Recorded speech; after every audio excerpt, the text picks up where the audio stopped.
The captive game. Cold pressed against my cheek. The floor was rough and damp, the smell of wet concrete crawling up my nose. I opened my eyes to a low insect hum, a buzz that seemed to come from inside the walls. For a second, the dark was total. Then a fluorescent tube coughed to life above me and threw a sick white glow across the room. I pushed up onto my hands, my palms skidded on grit, my breath fogged in the chilly air, small clouds that broke apart before they reached my lips again. The room was square, concrete on every side, no windows, seams like scars where panels met. Condensation clung to the ceiling and gathered into slow drops that fell with soft, patient taps. Someone groaned to my left. Another shape stirred near the opposite wall. The light flickered and made shadows jump. I counted fast without meaning to, 1, 2, 3, 4, 5, then lost track because the sixth body sat up with a gasp, hand flying to the side of their head as if something had been ripped out. I touched the back of my neck, warm skin, a faint tenderness, like a bruise, no blood, no wound. I didn't remember anything after my apartment, the late coffee, the note I'd promised to write first thing in the morning. Then, nothing. A black seam in my memory, stitched too tight to pry apart. A man near the door got up first, tall, broad shoulders, shaved head that caught the light like a blade. He moved like he owned the space, legs solid, hands loose at his sides in a way that wasn't relaxed at all. His gaze tracked across us like a sweep from a searchlight. Everyone on your feet. My legs were shaky, but they worked. I stood and leaned back on the wall while the others found balance. The room made sounds of its own, air whining through a vent somewhere above, the faint tremor of machinery, the light buzzing with a constant angry note. Under all that, I could hear breathing. Mine, theirs, quick, uneven. The man looked at me first. His eyes were a sharp winter blue. A scar nicked his cheek, silver against dark stubble. I'm Marcus. He didn't blink much. I nodded because my mouth felt dry. Claire. A woman on the floor near the corner pressed her hands flat and pushed herself upright in one motion that was almost a spring. Muscle lined her forearms. A sleeve of ink disappeared under a plain t-shirt. Hair pulled back, dark and curly, with loose coils stuck to her temples with sweat. Her gaze moved like a knife moving across a countertop, careful, cutting. Jade.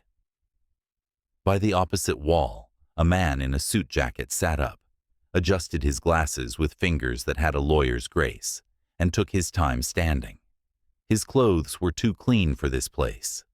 The jacket had a faint cologne to it, sharp and expensive, and weirdly obscene against the stink of damp concrete. Damien. Between them, a young man with messy hair pushed his glasses up and tried to laugh, but it landed thin and hollow. Sam, I was dreaming about a microwave burrito, so this is a downgrade. A small woman had already gotten to her feet without making a sound. Petite, hair in a blunt, dark bob, eyes deep and steady in a face that didn't give much away. She kept her arms close to her sides as if protecting her ribs from a blow.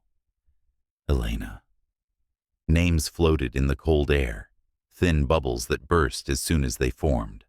Marcus stood under the light like a post in the middle of us all.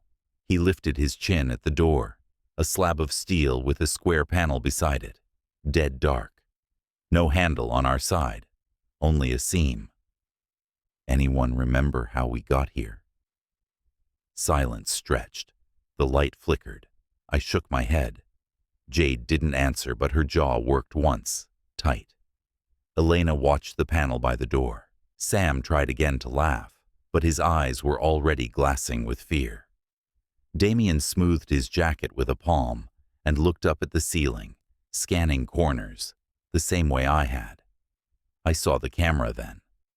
A dark eye in the upper corner, as plain as a mole on skin, with a tiny red point in its center that wasn't a light yet, but could be. I felt the hair on my arms lift. We're being watched. My voice sounded wrong in the room, too loud and too soft at the same time. Jade's gaze shot to the corner. Yeah. The walls were covered with marks I hadn't noticed at first. Not paint, not stains, scratches, hundreds of them. Small and shallow near the floor, then deeper and longer as they rose, like someone had sharpened hope into claws and dragged it down when hope didn't help. Words, too, cut with something dull. Most were impossible to read. One line stood out near my shoulder height, carved deep until the concrete had crumbled. Don't trust them. A muscle jumped in Marcus's cheek. Who is them? Sam pointed up with a shaky hand, then around, then let it fall. Maybe all of the above. I moved closer to the message. The grooves were dark with grime and something else. I forced myself not to guess what. The letters weren't neat, but they were deliberate. Someone had taken time. They didn't have to leave a warning for people like us. It made my stomach dip, the way it does when an elevator starts to fall. Another line sat lower. Small, almost an afterthought. Not a sentence so much as a breath flattened into words. No one leaves. My fingers hovered above it without touching the grit. I realized I was counting again. 6 people, 1 door, 1 camera. Damien let out a soft breath. We can't stand here waiting. There will be a mechanism, a clue. You think this is a puzzle? Jade's mouth didn't move much when she talked. Her eyes did all the work. It's a constructed environment. That suggests intention. Damien made a small gesture, as if he were in a conference room instead of a box. Intention implies rules. Or a trap. Marcus tested the door with his palm, then his shoulder. The panel beside it stayed dark. The door didn't even shiver. He stepped back, rolled his shoulders once, and looked at the ceiling again. You see a speaker? Elena had already walked the perimeter, with light cat steps. She crouched under the camera. Microphones here. Speakers probably in the ceiling. Sam wiped his hands on his jeans. Cool, so they can hear us panic and also hear us not panic. That's efficient. My throat hurt. The smell of damp was in everything. It coated the back of my tongue. I swallowed and tasted metal. I pressed my fingertips to my neck again and felt the faint tenderness there, like there had been a button under the skin that someone had pushed and then removed. Marcus focused on me for a second, like I had asked to be called on. You. What do you do? I almost said nothing. The truth stuck in my throat, a piece of grit that had been there for years. I pulled it out anyway. Medicine. I didn't finish. I left before I failed another exam. Useful. He said it flat, no praise in it. His eyes cut to Jade. You? Jade's gaze didn't flinch. Enough to fight if I need to. Also useful. He looked at Sam. You crack jokes. Try not to get in the way. Sam's mouth opened, closed. He nodded hard enough to bump his glasses crooked, then fixed them with fingers that trembled. Damien didn't wait to be asked. Law, negotiation, clarity under stress. Elena's voice, when it came, was barely louder than the electrical hum. It. Marcus nodded once like he was stacking pieces on a mental table. He stared at the camera. The red point lit, tiny and malignant. The speaker crackled. A line of static ran along my nerves. The voice that filled the room was calm enough to be a lullaby. It had warmth in it, but the kind that burns if you hold your hand too close for too long. Good morning. Sam flinched. Jade's jaw clenched so hard, the muscles in her neck jumped. Damien tilted his head, as if straining to hear a client through a bad connection. Elena's eyes went to the seam of the door again. Marcus lifted his chin like he was facing a drill sergeant only he could see. "You've been selected," the voice continued. "It was a rigorous process. You met our criteria." A pause. Not long enough to speak into. Long enough to feel your heartbeat stumble and try to catch up. "Welcome to the trial. Others call it the captive game. I am your host. I prefer mastermind, but you can choose any title that soothes you." I felt the shape of a breath in my chest and forgot to release it. "You have one objective: survive. There are no points for cooperation, though it may be instrumentally valuable at certain stages. There are no extra lives. There is no appeal." The word appeal landed like it had been dropped in for Damien. I watched his mouth flatten. "Each room you enter will test something. Your logic, your endurance, your loyalty, your fear. Your choices decide the outcome. The world above is so noisy with talk of ethics. This place is quiet. It lets us see what is true." I pressed the back of my head to the wall until I felt the cold sink through my scalp. "Some advice." The voice stayed gentle. "Decide quickly. The margin between decision and death is not generous. Panic wastes oxygen." Sam made a sound in his throat. Elena's eyes flicked up to the vent and then to me. I could almost feel the group narrowing around a question we hadn't asked yet. "Please don't worry about the camera," the voice said, as if it had found the thought inside us. "It only loves you." Jade took a step toward the center of the room. "What do you want?" A soft laugh. Not cruel. Worse than cruel. Pleased. "I want you to be yourselves," Static whispered. The speaker clicked off. The light gave a final sharp buzz and steadied into a constant glare. Silence crowded in again. It felt thicker now. Marcus shook out his shoulders like he was about to run. "We're not waiting. There's a trigger in here. Panel by the door, walls, floor, check everything. Don't touch anything until we agree." Jade was already scanning the floor for seams. Elena ran her fingertips along the edges of the panel without pressing. Damien observed without kneeling, as if stooping would break some inner rule. I walked to the far wall. The scratches there were shallower, like they had been made in a hurry. Names. A few letters here, a full first name there. A calendar grid started and abandoned. The thought of someone carving days into concrete made my insides turn. The top right corner held a circle with a line through it. Not a symbol I recognized, but it had been cut over and over until the groove was a trench. Under it, a short sentence stared back at me. "The air gets thin." My lungs were already working harder than they should. I told myself it was fear, and not physics. I closed my eyes for the length of one breath, opened them, kept going.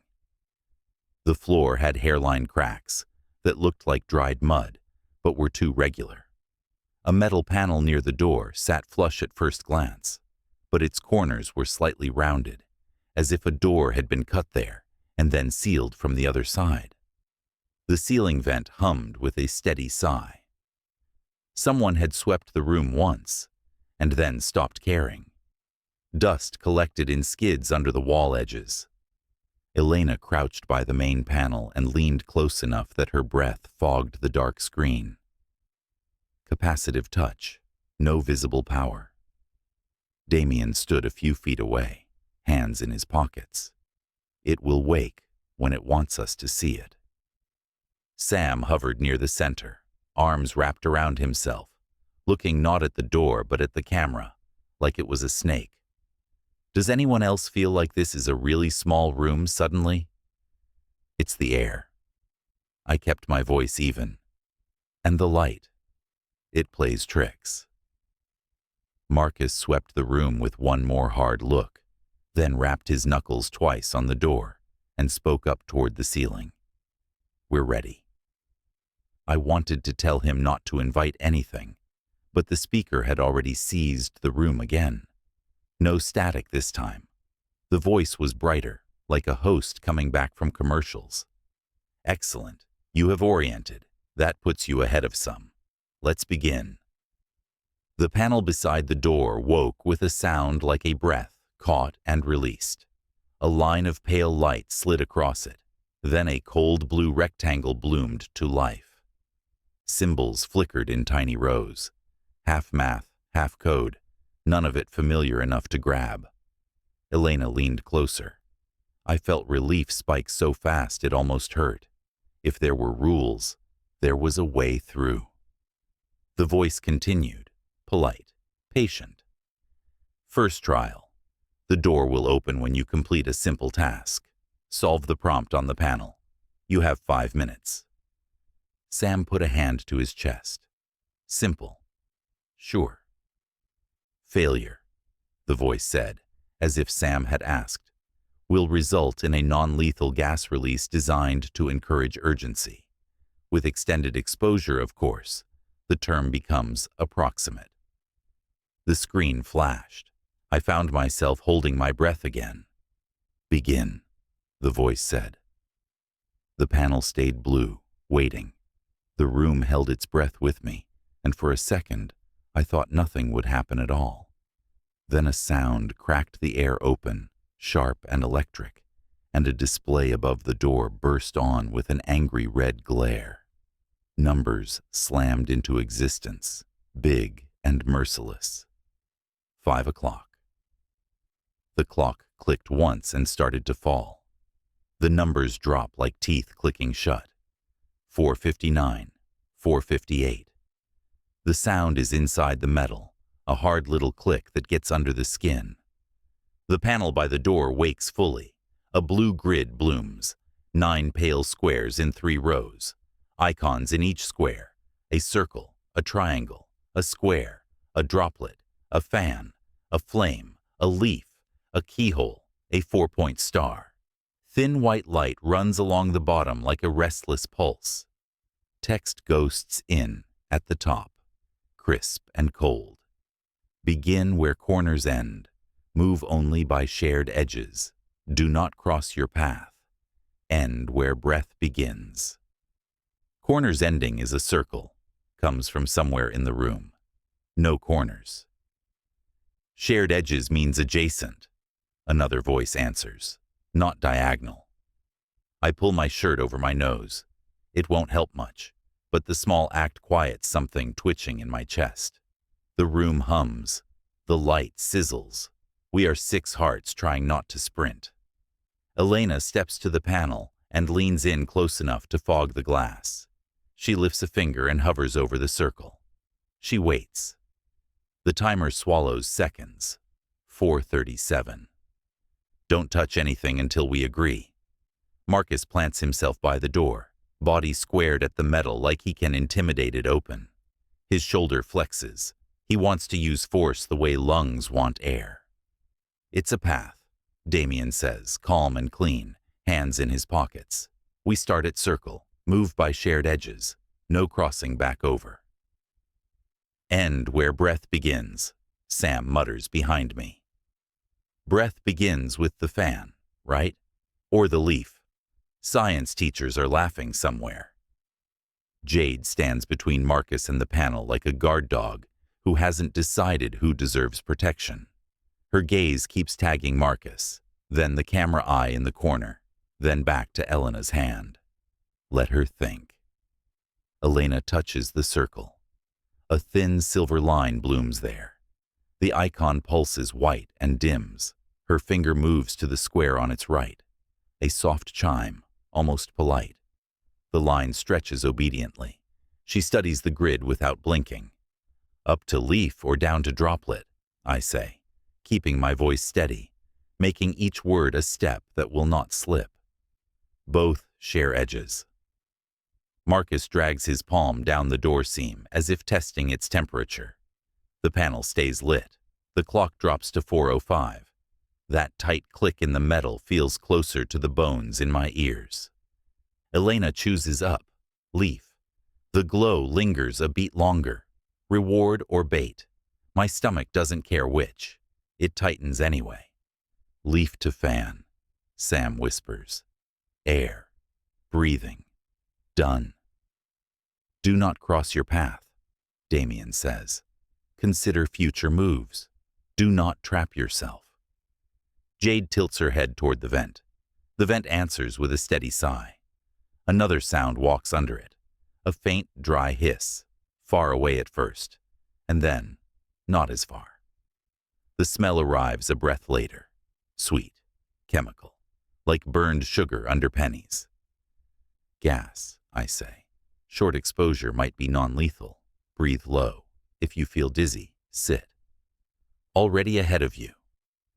Sam eases his back down the wall until he's on a crouch that looks like surrender and isn't. The hiss gets a little louder. The light seems to lean closer to our skin. Elena doesn't flinch. She leaves Leaf and drops to the square beneath it instead of going to the fan. The line follows. No glow this time. Neutral. My breath snags anyway. Why square? Damien asks, voice soft enough not to jostle air. Path, Elena says. She slides to droplet. The line bends. The icon warms and fades. From here she can go to flame or back up to leaf, but the rule bars the backtrack. She takes the flame. The grid answers with a bright note that feels like the room saying, "Good girl," into the top of someone's head. Breath begins where oxygen is needed. Elena murmurs, almost to the glass. Flame before fan. Marcus's shoulder bunches. He steps into the door with a short, hard hit. Metal returns a dead sound that crawls into my molars. He does it again because of course he does. Jade clamps his wrist. Try that again and I trip you. Move, he growls, but his feet don't. Impulse wastes air, I say, watching him, watching the timer slip to 3:05. We have time if we don't burn it. The hiss sharpens. My tongue goes thick. My eyes water. I count in and out in fives. Keep it shallow. Keep it even. I give that rhythm to Sam. With a look, he follows it like he's hanging onto a rope. Elena presses the fan. The line touches it, and a cool pulse seems to slip under the glass. A ghost of a breeze that is nothing but suggestion, and still helps. Keyhole from fan, Damien says. Shared edge. End it. Elena hovers over the keyhole. Hesitates. She drops to the square under the star first. Neutral again. No glow. No sound. My hands sweat. Dead move, Sam rasps through his shirt. Or it avoids a cross, I answer. The grid still holds space. Triangle, star, keyhole. The timer chews seconds down to 2:10. The hiss keeps reshaping the air. Beneath the sweetness lives a metallic bite that coats the throat. My lungs want to speed up. I force them not to. Elena, Damien urges, patience thinning by a thread. Keyhole. She presses the star. The panel blesses us with a quick flare. She doesn't go to keyhole. She goes to triangle. The flare is louder this time, fuller, as if approval has a body. End it, I say. Now. She draws the line from triangle down to keyhole. 1:24. The room holds its breath. The icons dissolve into white and the panel sings a final tone that slides cool along the skin. Inside the door, something huge releases. A deep mechanical clunk, like a throat clearing to let a locked word out. At last. The timer freezes at 1:19 and vanishes. The hiss softens. Not gone, not enough to relax, just enough to feel like someone loosened a knuckle around our windpipes and wants credit. Door. Jade says. Marcus tears his wrist free and gets both hands on the edge. The seam gives slowly, sticky with its own cold. He hauls the slab inward. Air from the corridor brushes my face, cooler and cleaner, still damp. The hinges complain on a low iron note that Sam echoes with a flinch. The speaker wakes in a warm mood. Well done. Jade's mouth almost curves. Almost. Cooperation can be efficient, the voice goes on. You found that before the room had to insist. I appreciate restraint. I cherish reason. Damien doesn't look at Marcus. He doesn't have to. The praise knows where it lands. It spreads over the concrete like something oily. Do step through, the voice purrs. This is only the beginning. Sam wipes his face with his sleeve. Knew it. Marcus moves first, because that is the shape of him. He stops in the gap and listens with his whole body. He goes through. Jade slips after, shoulder angled, attention everywhere. Sam staggers up and follows, breathing quick. Elena steps out like the threshold might bite. Damien gestures to me, almost courtly. It makes my skin itch. I go last, carrying the room's stink in my lungs into the next space, and letting it out like a bad story. The corridor is narrow and longer than it first appears. The ceiling holds recessed strips of light that hum less than the bulb behind us, and still hum. Pipes run along one wall, tidy, labeled with stenciled letters in a code that means nothing without a legend. The floor is smoother, sealed concrete that makes our footsteps louder than I want them to be.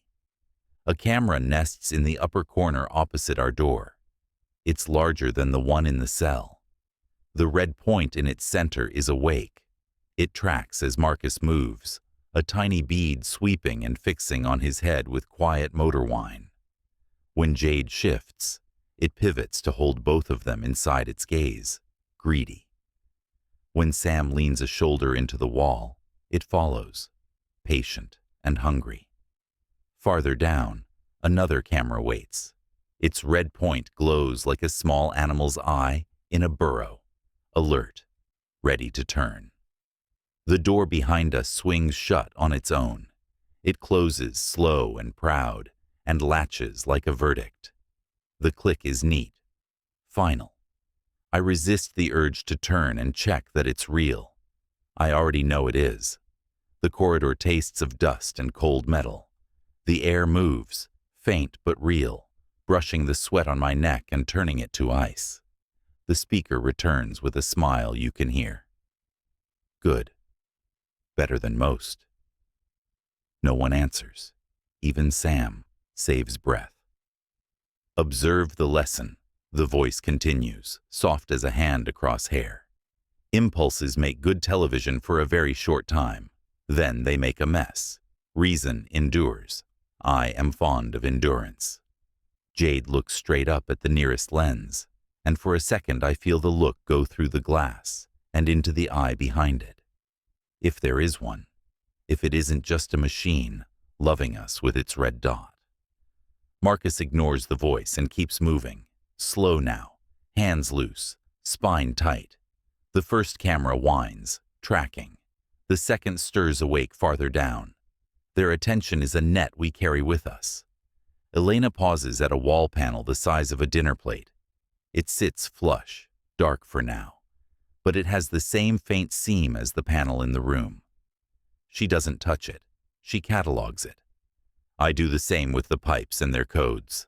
I let numbers and letters stick to the inside of my skull like seeds I might need to plant later. Sam's breath is louder than he wants it to be. He tries to make it quiet and can't. He glances back toward the sealed door and then stops himself.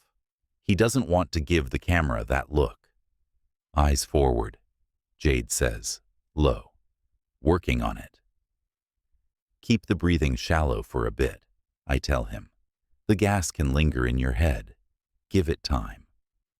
Time is what we have, Damien murmurs, and for a second, the tone is too smooth, like he is soothing a client, like he is auditioning for a role the room already cast him in. We reach the first camera and pass under it. The little motor hum slides along my scalp as it turns to keep us centered. The red dot isn't bright enough to lay color on skin, but I feel it anyway. A warm coin pressing my forehead, marking me. Pipes overhead burp somewhere, then settle back into their hiss. A cool current runs along the corridor, like a whisper from a door left open somewhere you can't see.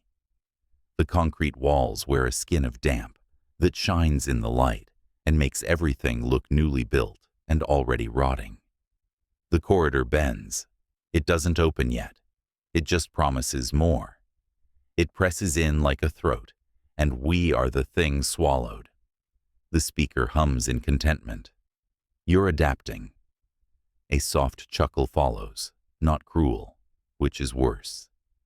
There is so much potential in 6 people and 1 straight line. Shut up, Jade says without raising her voice. Language fascinates me. The voice answers, indulgent, but we will save that for later. We move in a line that can't decide who leads. Marcus moves in front. Jade sets the pace. I keep us from rushing just by existing in the space and breathing like I'm passing a scalpel. Elena watches edges. Sam counts steps under his breath. Damien looks past corners like he can see the rest of the maze printed on the dark inside of his eyelids. The air thins a notch as we pass the second camera, as if the corridor inhales and holds while we're under its eye. The motor turns. The red dot clings to us. Another door waits somewhere ahead. We can't see it yet. The promise of it rakes its nails along the back of my neck. We slow without meaning to. The light hums. The metal groans in its bones. The cameras keep us centered like jewels in a crown no one asked to wear. The corridor listens to every shoe scuff and lets the sound bounce back, small and lonely. Sam whispers, just enough to reach me. They're following us. I know. Do we ignore it? We don't feed it. He nods and fixes his eyes on the seam where the wall meets the floor, as if walking that line can keep his brain on a single track. We move past a second dark panel. Elena bends as if to touch, then withdraws. The gesture is pure muscle memory now. See, note, resist. The cameras purr above us, happy. The speaker sighs like it has just tasted something nice. Only the beginning, it says again, and the words land on my shoulders as weight, not comfort. We take another few steps, and the corridor opens just enough to show the next stretch. The lights run on, a little farther apart now. The air is cooler. The smell is the same, damp and metal, and something filmed with clean that will never be clean. I look up. Red points gleam in both camera bellies. They track every smallest move. They adjust when we adjust. They breathe when we breathe. They are too close and not close enough. My skin knows we are watched before my eyes do. My lungs echo the hum. My heart tries to match the click. We step forward as one because there's no other way to move here. The cameras turn, smooth and patient. The red lights riding our shoulders like strange, obedient stars. The corridor bends and opens into a short straight where the lights feel farther apart, like a hallway forgetting how to be a hallway. At the end, 2 steel doors sit side by side, each with the same white stencil. Exit. Same font. Same spacing. The paint looks new on both, almost wet if I stare too long. A camera hangs above them, centered, the red point bright and eager. The floor here is cleaner, fewer scuffs. The air feels colder against my damp neck, but the cold doesn't satisfy. It makes me aware of skin and bone, the thin shell of both. Pipes line the right wall, neat as ribs. A thin seam runs the length of the ceiling, like a scar that healed wrong. We stop as one. The emptiness of sound presses around our breathing. Then the corridor remembers it has a voice and lets a low mechanical groan pass through the concrete. It's soft, old, like a ship turning in slow water. Marcus steps forward until he is 3 long strides from the doors. His hands hang loose. He studies both faces like a coin he plans to bite. Jade angles left, shoulders squared, giving herself a clean path to him and a clean path to the doors. Sam keeps to the wall, rubbing his palms against his jeans in quick passes that leave darker tracks. Elena stands still and watches without blinking. Damien spreads his attention so wide it feels like another camera has turned on. I move up beside Marcus and let my eyes adjust to the sameness. The left door's stencil has a tiny curl of paint lifting from the bottom of the X. The right door's paint is smoother, but has a single brush hair embedded in the white at the top of the E. Neither detail means anything. Both details could mean everything. My brain tries to build meaning out of crumbs, because meaning is oxygen, and I want lungs that work. The camera above us pivots a degree and locks. The red dot seems to pulse. The speaker wakes with a soft static sigh. Only one path leads forward. Sam lets out a small laugh that dies in his throat. Of course. Choose. The voice continues, warm as a hand on a fevered forehead. Or the corridor will choose for you. Marcus lifts his chin. There, another timer you forgot to show us? Time is courteous when you respect it, the voice says. Less so when you don't. The speaker clicks off. The lights don't change yet, but I feel the hum shift up a hair, a tighter wire under the ceiling skin. Marcus points at the right door. Here. Jade doesn't move. Because your bones say so. Airflow, Marcus says. He lifts his hand and holds it near the right seam, not touching. Cooler here, slight draft, negative pressure behind it or open volume. Left is warmer. Dead. Elena moves in without a word and mirrors the test. She holds her wrist so that the fine hair on her skin brushes the seam. It lifts a fraction near the right door, lies calm near the left. She doesn't confirm. She doesn't deny. She takes a half step back and looks up at the hinges, the floor seam, the paint line against the frame. Her attention is math that doesn't need numbers. Damien clears his throat softly. They gave us 2 identical signs because they want us to rush. Rush breaks ankles. He tips his head toward the left door. Subtle differences matter. Scuffing on the threshold. That door has been used. I kneel to see what he means. The left threshold has faint scratches, like thin spiderwebs drawn by a blade. The right threshold looks newer. The seal line unbroken in a way I only think is true, because I want it to be. The left has error in it. Human error. The kind that comes from hands and boots, and someone being in a hurry once. That should mean safe. It could also mean bait. Jade studies the ceiling seam that runs to the camera. They want to fight here. They can want. Marcus says. We move. Sam swallows. Can we test first? Like a real test, not the instinct test. No offense to instincts. I press my ear to the right door. Cold sunk behind the steel meets the cartilage and knits there. I close my eyes and let the hum soak through the bone. There's a faint hollow on the other side. A space, not a machine. Far away, maybe. A tremor like air changing paths in ductwork.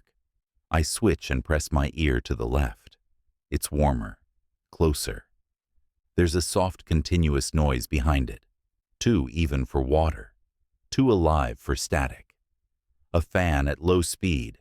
Not the vent hum we know. Something cycling. Elena crouches and taps the left hinge lightly with her nail. The sound is dull.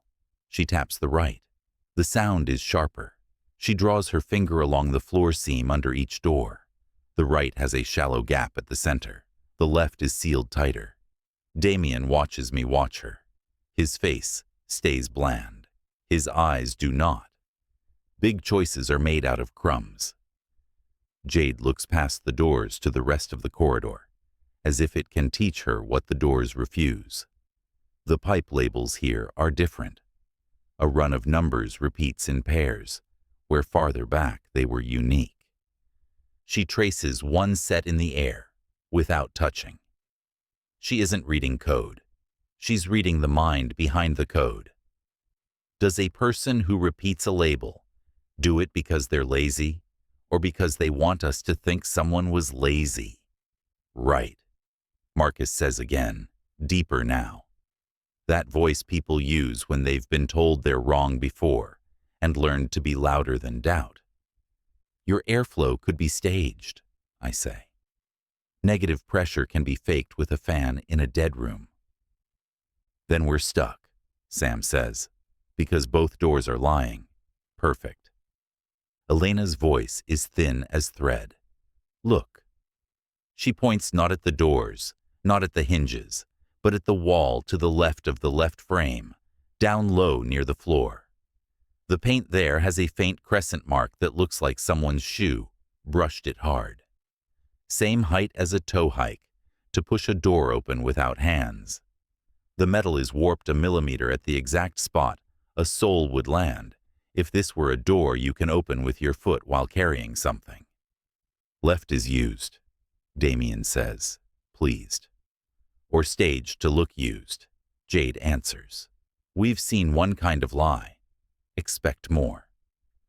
The lights hum up another notch, a mosquito climbing closer. A strip farther down the corridor toward where we came flickers once and steadies. The camera above the doors gives a small motor whine and tilts down a hair, as if leaning in to hear which way we'll ruin ourselves. The speaker returns, the voice almost affectionate. I enjoy the way you breathe when you're thinking. Sam wipes his hands again. I vote for less breathing and more door choosing.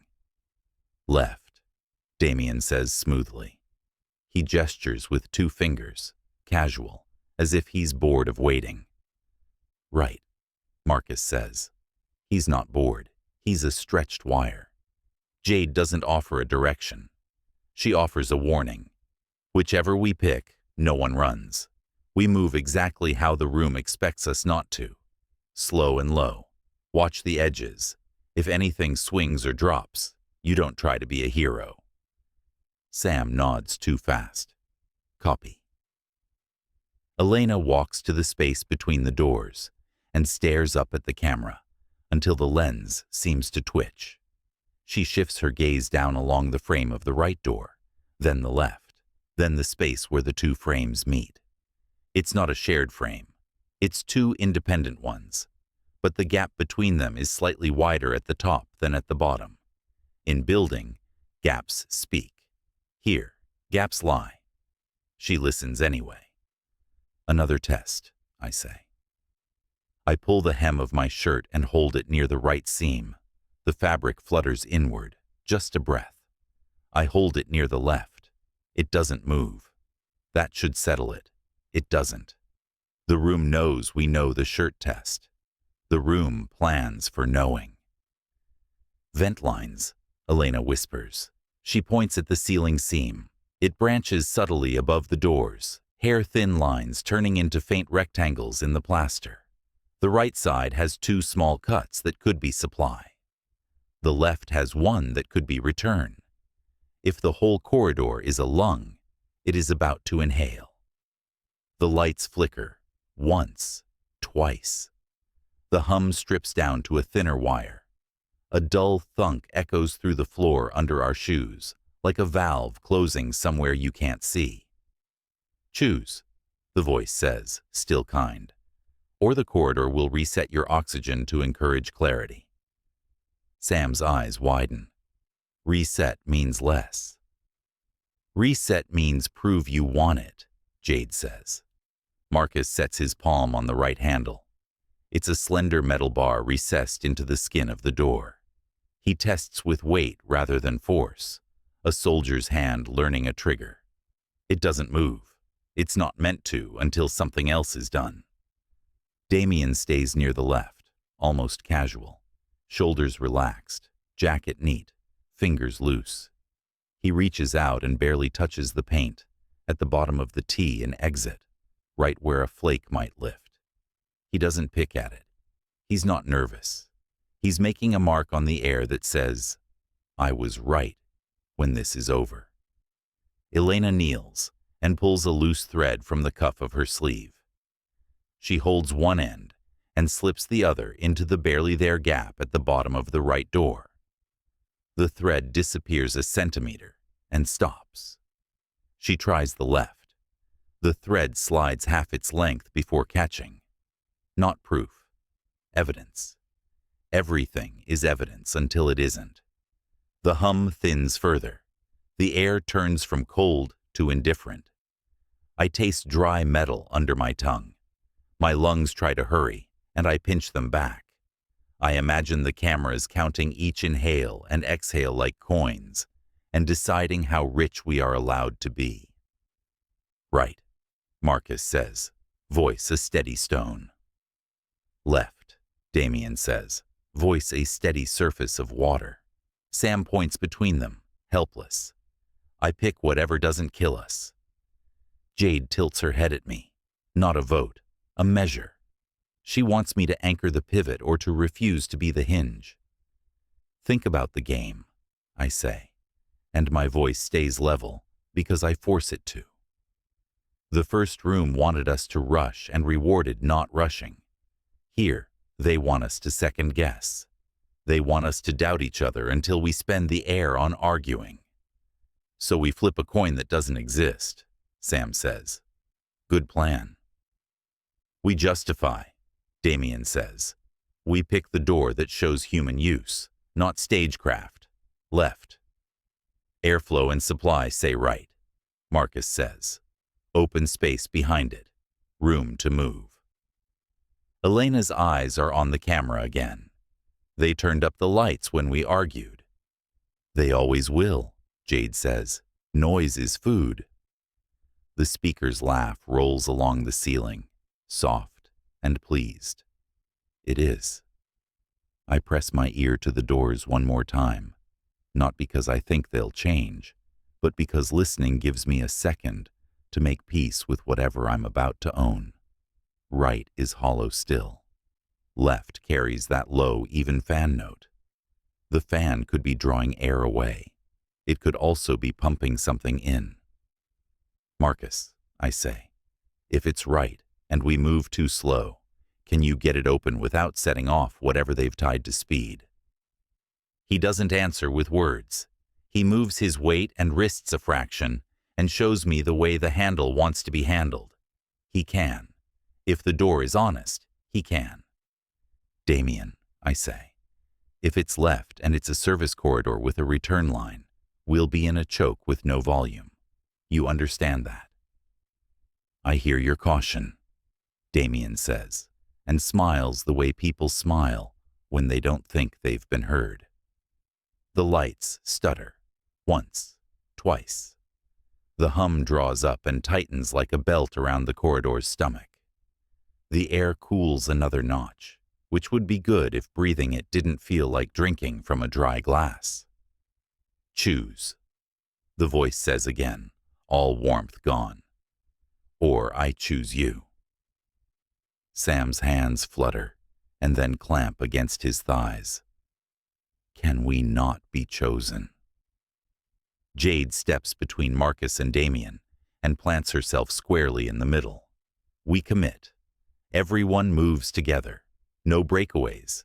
If you think you're faster than the rest of us, you're wrong. You try to be a hero. I'll put you on the floor. Marcus looks like he wants to argue. He doesn't. The vein in his neck says the argument inside his blood is loud, and he's ignoring it with both hands. Elena points at the base of the camera mount. It has a tiny, almost invisible line of dust, caught in the seam. On the right side of the mount, the dust is thin, wiped often by a hand that reaches up from that side. On the left side, the dust is thicker, undisturbed. It's a fragile deduction. It could be fake. The room loves fakes. Right, she says, quiet but clear. Damien chuckles under his breath, not enough to count as a sound, so much as a decision showing its teeth. He doesn't move from the left. Majority, Jade says. Democracy gets people killed, Marcus says. Everything gets people killed, Jade says. Pick your flavor. The speaker clicks on with a small bright note that sounds like a timer, beginning in some other part of the building. 30. Sam stiffens. 30 what? Breaths, the voice says. We don't look at each other to count. That would waste one. I feel my breathing animal try to speed up at the word, and I clamp down on it. Slow, shallow. My chest moves like it's ashamed to be seen. Move, Jade says. Marcus grips the right handle. Elena takes the panel edge, not the handle, ready to pull without adding force that could be read as panic. I slide my palm under the handle to absorb weight and keep the swing controlled. Jade stays inside our triangle, ready to catch or shield. Sam sets his hand against the door skin, not a help, not a hindrance, a human anchor who needs to feel the metal. Damien stands by the left, one hand near the paint flake, as if he intends to open that one, if we fail this one, as if both doors are his. The lights flicker hard. The strip nearest us buzzes and spits a sharp sound, like a fly going into a lamp. The hum drops to a low grumble that I feel in my ribs. The camera leans in a fraction, motor whining, red dots swelling. Behind us, far back, a door slams somewhere, the echo riding the corridor like a slow wave. 20, the voice says. Sam squeaks a laugh and chokes it. Definitely not breaths. Definitely seconds. It's seconds. It's breaths, I say, and keep mine thin. Make them count. Marcus nods once, tiny.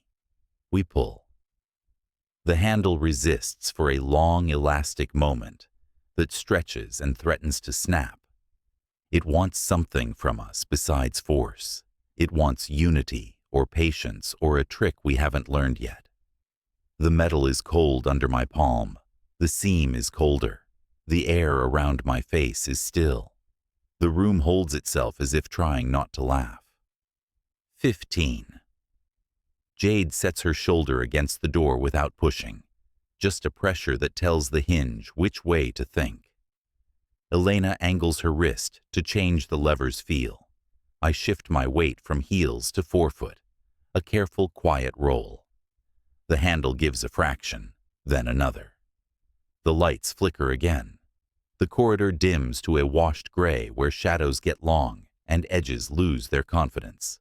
The camera's red dot glows brighter in the half-dark, a hot little star that wants to be a sun. 10. Damien's hand has not left the left door. He is not trying to distract us. He is a coin you put beside a choice to remind you that the other option still exists. He watches our hands like he's not watching at all. The handle gives. The seal breaks with a whisper that feels like a first breath after holding one too long. Cold slides out through the crack, cleaner than the corridor air by a hair. Not safety, change. The lights stutter hard, then fail to recover all the way. The hum narrows to a single wire and then snaps, leaving only the thin machinery noises from inside the walls and the small sounds bodies make when they're trying not to make sounds. 5, the voice says, but now it's coming from far away, as if spoken through water, as if the corridor itself has stepped 2 feet to the left. Jade moves her palm up against the door and uses that small touch to tell it where to go next. Marcus eases, not shoves. Elena guides the angle. The crack widens. Air kisses my face cold enough to sting. Something clicks inside the frame. Not a trap. A mechanism making room for us. The camera's red dot swells until it's a tiny wound against the dark. The strip above us flickers in a strobe that makes movement look like a series of still images. In one frame, my hand is on metal. In another, Jade's jaw is clenched and damp. In another, Sam's eyes are too wide. In another, the door is open far enough to admit one body sideways. 3. A low clang rolls somewhere behind the left door, a sound like a cage being dragged. It could be a warning. It could be bait. It is noise, and the room loves it. 2. Something changes in the air pressure. My ears pop. The breath I've been measuring tries to seize. I force it down into obedience. My palm slips a fraction on the cold handle, and then catches again. 1. The lights go hard to black, and then lurch back to a sick, flickering half-light that barely outlines the frames and our own moving shapes. The corridor shrinks around the edges like burned paper curling inward. The camera clicks as its motor tries to find purchase on darkness. The voice returns in a whisper that comes from everywhere at once. Forward. We move, or we don't. My body commits. My hand tightens. The door gives. The gap becomes a mouth. Cold breath washes over my face, cleaner and crueler than before. Something slams in the ceiling like a valve making up its mind. The floor under my feet vibrates with distant machinery, waking. The light flares, dies, returns in a violent blink that freezes us in one last frame. Marcus with his shoulder braced, Jade set to pivot, Elena's fingers still on the edge, Sam's lips parted around a breath he hasn't taken yet. Damien by the left door, with his head turned just enough that I can't read his eyes. The blink holds, like a camera shutter stuck on exposure. We have to choose in the dark, or the dark will choose for us. Cold air pushed against my face as the door gave. Not a rush. A steady pressure that pressed along skin and ran cold fingers under my collar. The seam widened an inch at a time. Metal rasped and squealed, a sound that stuck to my teeth. The light above us flickered hard, failed, limped back. The camera's red dot swelled until it looked like a hot seed ready to split. Marcus went first, shoulder turned, body narrow. Jade slid after him with one palm on the edge to guide the swing and keep it quiet. I kept a hand under the handle so it didn't slam. Elena slipped through like she had measured the gap before it was there. Sam held his breath too long and let it out in a small bark that echoed and made him flinch. Damien waited a heartbeat like a gentleman, then pivoted through with neat economy, leaving no space for anyone else and making it look like courtesy. The door eased itself shut on our backs and found its latch with a clean click. The sound felt final. The light here was lower, thicker, like light straining through smoke. The hum that lived in the walls changed pitch. By a half step, a motor sighing somewhere we'd never see. The air settled on my shoulders and didn't lift. The room was larger than the last, but the size pressed in. Long rectangle. Ceiling only a foot higher but close enough that I felt it on the tops of my lungs. Floor smooth concrete stained in darker fans, where damp had dried and come back. The walls wore marks that weren't accidents. Scratches cut by something hard and dull. Short, frantic dashes. Patient verticals. Spirals worn down by repetition until the groove held shadow. Near the far wall, a sentence had been carved deep enough to carry its own darkness, no matter how the light fell. Trust will kill you. My mouth went dry, like the words had pulled water out of the air. I found my pulse with 2 fingers. Too fast. I told it to slow. It didn't. A hidden speaker cleared its throat in the corner of the room. Good choice. The voice carried warmth. That made the cold worse. It wasn't praise. It was delight at a piece, sliding where it had wanted it to go. Or not. Both doors would have fed you to the day. Sam's laugh died before it became sound. Jade tilted her chin, not enough to meet the eye in the ceiling, enough to let whoever listened know she knew. Observe how quickly you breathe in new space, the voice went on, pleased. A larger room and still so small inside your chest. The speaker clicked off. Silence wasn't silence. The room breathed through vents with a thin, stingy hiss. Metal ticked as it cooled somewhere above us. Drops fell at patient intervals from condensation seams and hit the floor with soft taps that felt like minutes being counted. The air tasted like damp concrete, and something metallic rubbed between fingers. Marcus moved in a slow quartered pattern, measuring the pen like a soldier checking a fence for give. He didn't touch the walls.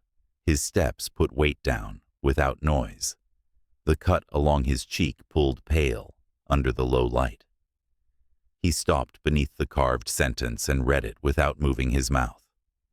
Right door, he said. Right call. Damien smoothed a clean sleeve that didn't need it and smiled with his mouth. Left would have brought us too. More gracefully. Jade cut a look at them both, without turning her back on the room. You want points or air?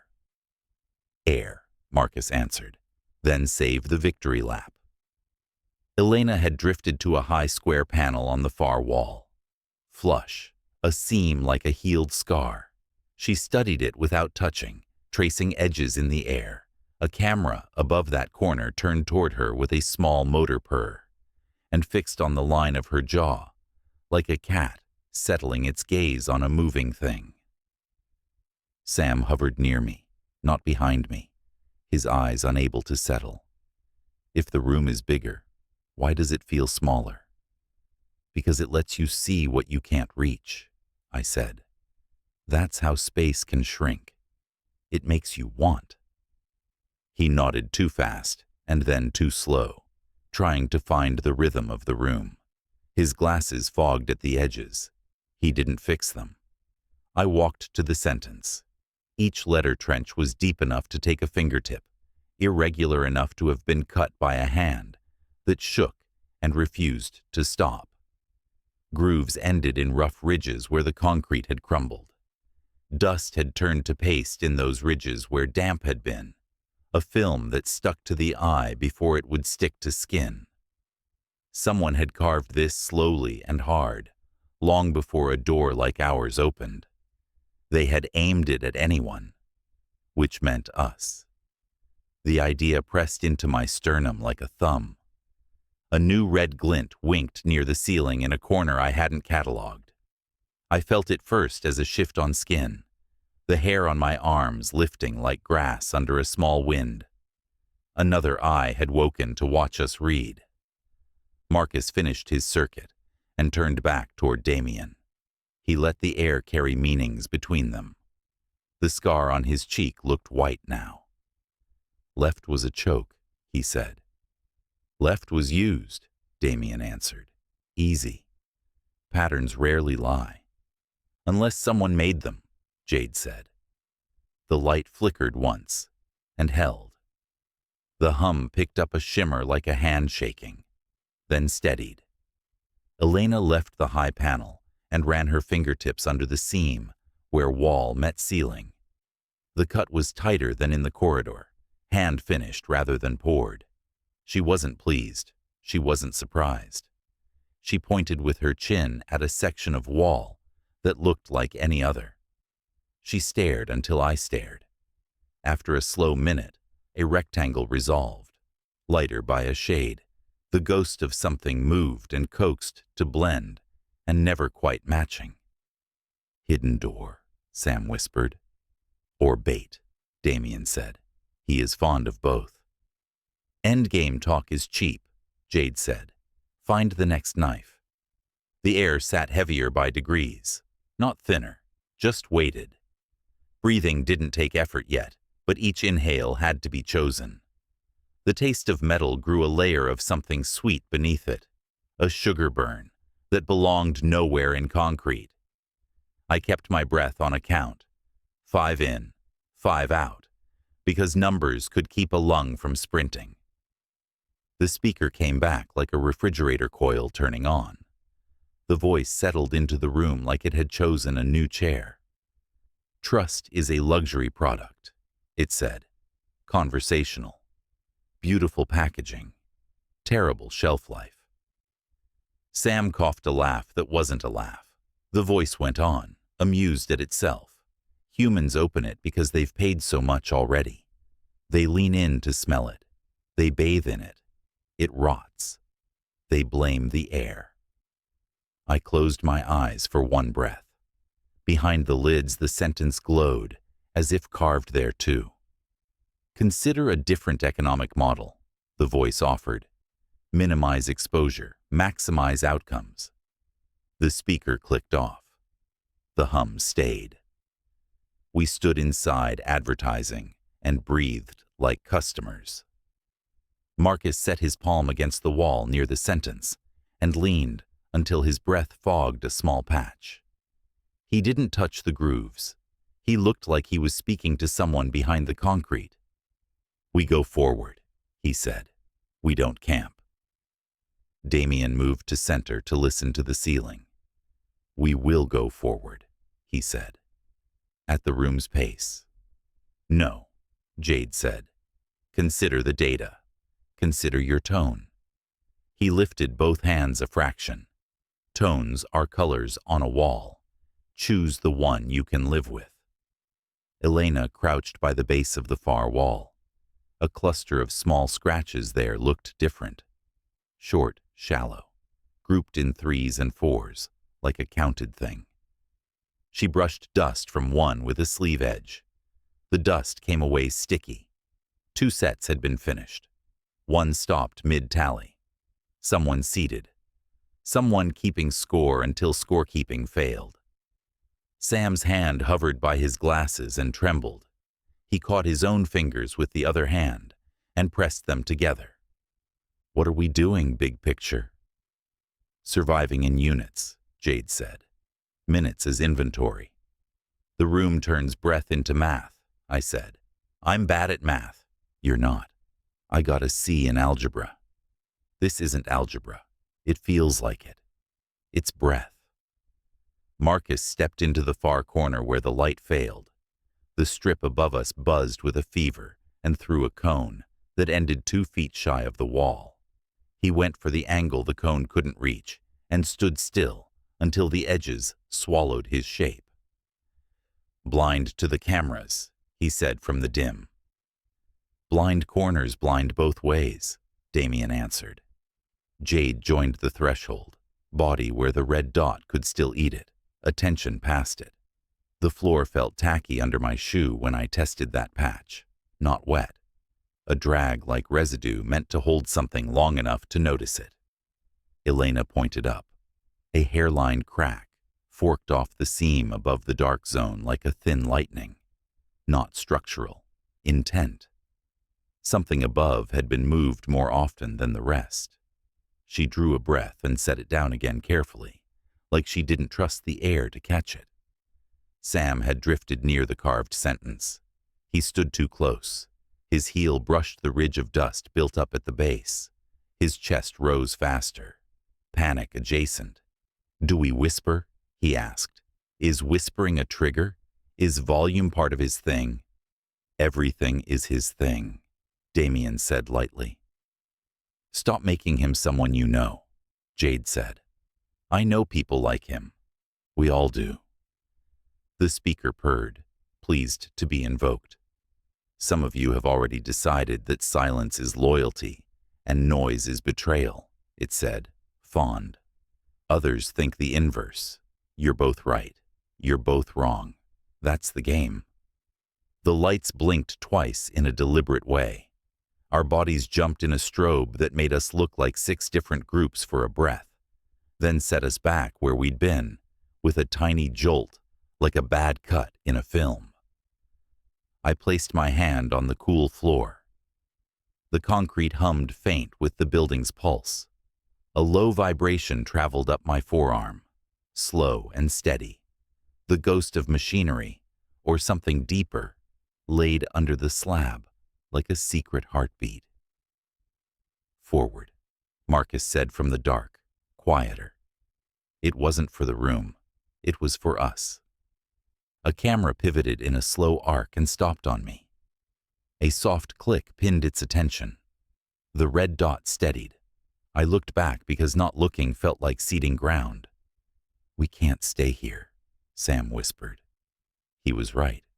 Staying invites a room to come to you. Moving changes the angle. Either way, it breathes. "We need the next door," I said. Elena was already at the faint rectangle. She placed both palms flat and pressed with intention, rather than force, mapping give. Nothing gave. She shifted weight, slid her hands an inch right, listened with the heel of her palm. Something behind the wall chirped, a half-awake bird. A seam popped elsewhere. I turned toward the sound. A thin line opened in the far wall at shoulder height, a crack becoming a slit, and then a mouth. The lights dimmed with it. Power routed where we could not go. The air ticked my ears, pressure sliding a notch. We went still. Stillness made the room louder. The mouth opened the rest of the way and locked with a click that sounded like satisfaction again. It wasn't a door, not yet. A niche recessed into the wall. Shadow pooled in it. The scent of plastic came stronger from that hole, clean and wrong. The camera leaned its gaze and fixed the niche the way a predator fixes a burrow. Marcus moved. Jade matched him, palm on his forearm to remind him he existed in a body and not just momentum. He reached in and pulled something out into the light. A sealed bottle of water rested in his hand. Label stripped, cap blue, condensation beading as if the room was sweating through it. Cold enough to fog in this air. The red dot brightened. The speaker made a sound like a throat hiding a laugh. "Don't," Jade said. "It's water," Sam breathed. "It's the room," I said. "Every good story has a banquet," the voice murmured. The line of cold ran along my tongue, just looking at it. My stomach clenched and tried to name the feeling. Hunger, thirst, want. Marcus turned the bottle and watched a bead slide down and gather at his knuckle. He didn't open it. He crouched and set it on the floor in the center with care, like he was laying down something alive. He looked at Damien while he did it without making it look like that. Damien smiled, with his mouth only. "We move," Marcus said. "We move when it tells us where," Damien answered. "It already did," Elena whispered. We looked. Deep in the niche behind where the bottle had rested, a second object lay flat against the back. A white plastic tag with a faint dark mark at one edge. Not a key, not a card, a piece of something else. Elena didn't reach. She looked at me. I stepped in and took it by 2 corners, careful not to touch the niche. It was cold and a little damp. When I turned it, the mark resolved into a tiny printed arrow and a smear of old adhesive. That was all. "You're learning to be gentle," the voice cooed. The hum lifted and settled. The air put its weight back on my shoulders. I could feel us all retreat from each other by a fraction, inside the same space, threads tightening under cold water. Marcus folded his arms. Jade stood in the pivot, ready to absorb angles that would become blows later. Damien watched and did not spend his thoughts, yet. Elena's gaze had become a wire drawn from vent to seam to floor to bottle. Sam counted breaths under his breath, because counting had become a way to keep from being counted. A second camera I hadn't noticed adjusted and fixed its dot on the water like it had found a new love. The plastic smell sat sweet under the metal. The carved sentence pressed at my back, even though I wasn't near it. Trust will kill you. Every decision is a small door, the voice said, content. You chose one at the corridor. Choose one here. It won't be the last. The light above us flickered in a lazy rhythm like a hand waving. Somewhere distant, metal answered metal. We stood in our larger box and felt smaller. Breathing stayed measured to keep the room from taking more than we could spare. A soft clack came near the ceiling. A vent slat shifted a fraction. On the far side of the room, a flush seam I hadn't seen before slid open with a low hydraulic sigh. A steel table unfolded from the wall on quiet hinges and came to rest with rubber feet settling on concrete. Its surface was clean and beaded with the same cold that fogged the bottle. On it sat shapes under clear wrap that glimmered like promises. The cameras leaned in. The red dots brightened. The hum grew curious. The room had given us a feast, or a test dressed like one. Marcus's jaw went hard. Damien's smile eased wider by a degree. Jade didn't move. Elena's eyes fixed on the edges, not the center. Sam made a small sound and swallowed it. My chest tightened, and I made it breathe slow. The plastic tag cooled against my leg, where I had slipped it into my pocket. The sentence in the concrete beat with my pulse until I couldn't tell which was which. The table waited. The room listened. The next door was somewhere behind hunger. The table looked like a promise nailed to the wall. Stainless surface beaded with cold, edges rounded, the kind found in labs and cafeterias.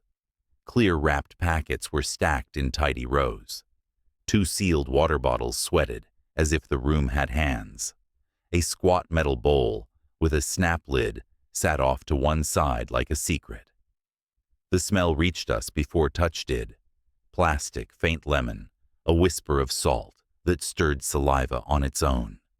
We all went still the way animals do when food appears where food shouldn't be.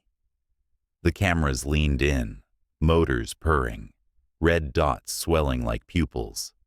Marcus moved first, not a rush. A measured step that ended with both hands on the table's edge, as if checking a pulse. He scanned for wires or seams, nothing obvious.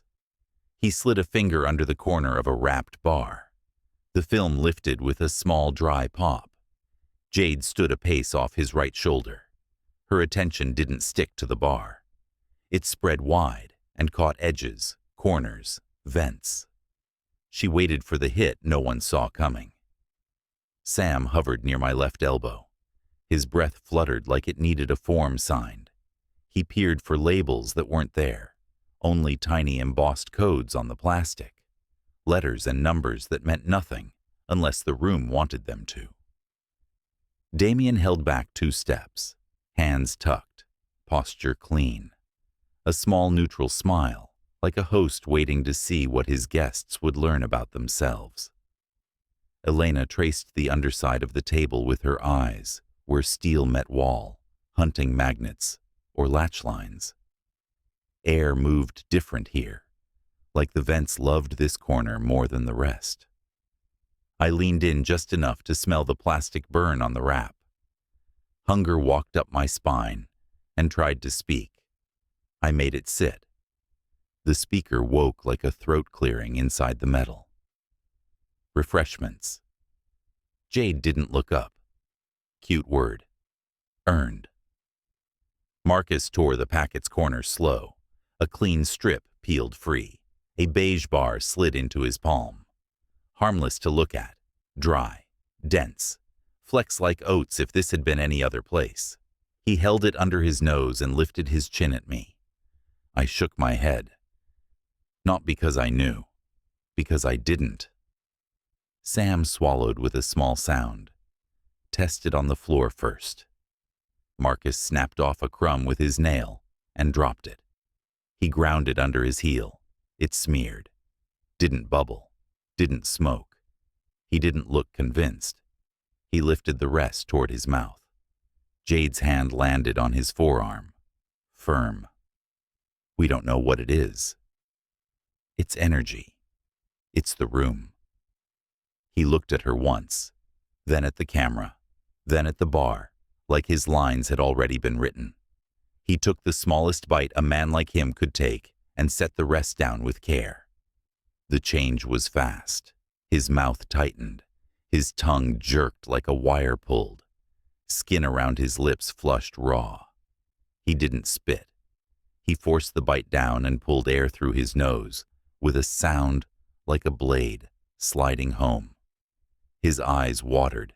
His knuckles went white on the steel. Sam flinched. What does it taste like? Fire. Elena didn't move.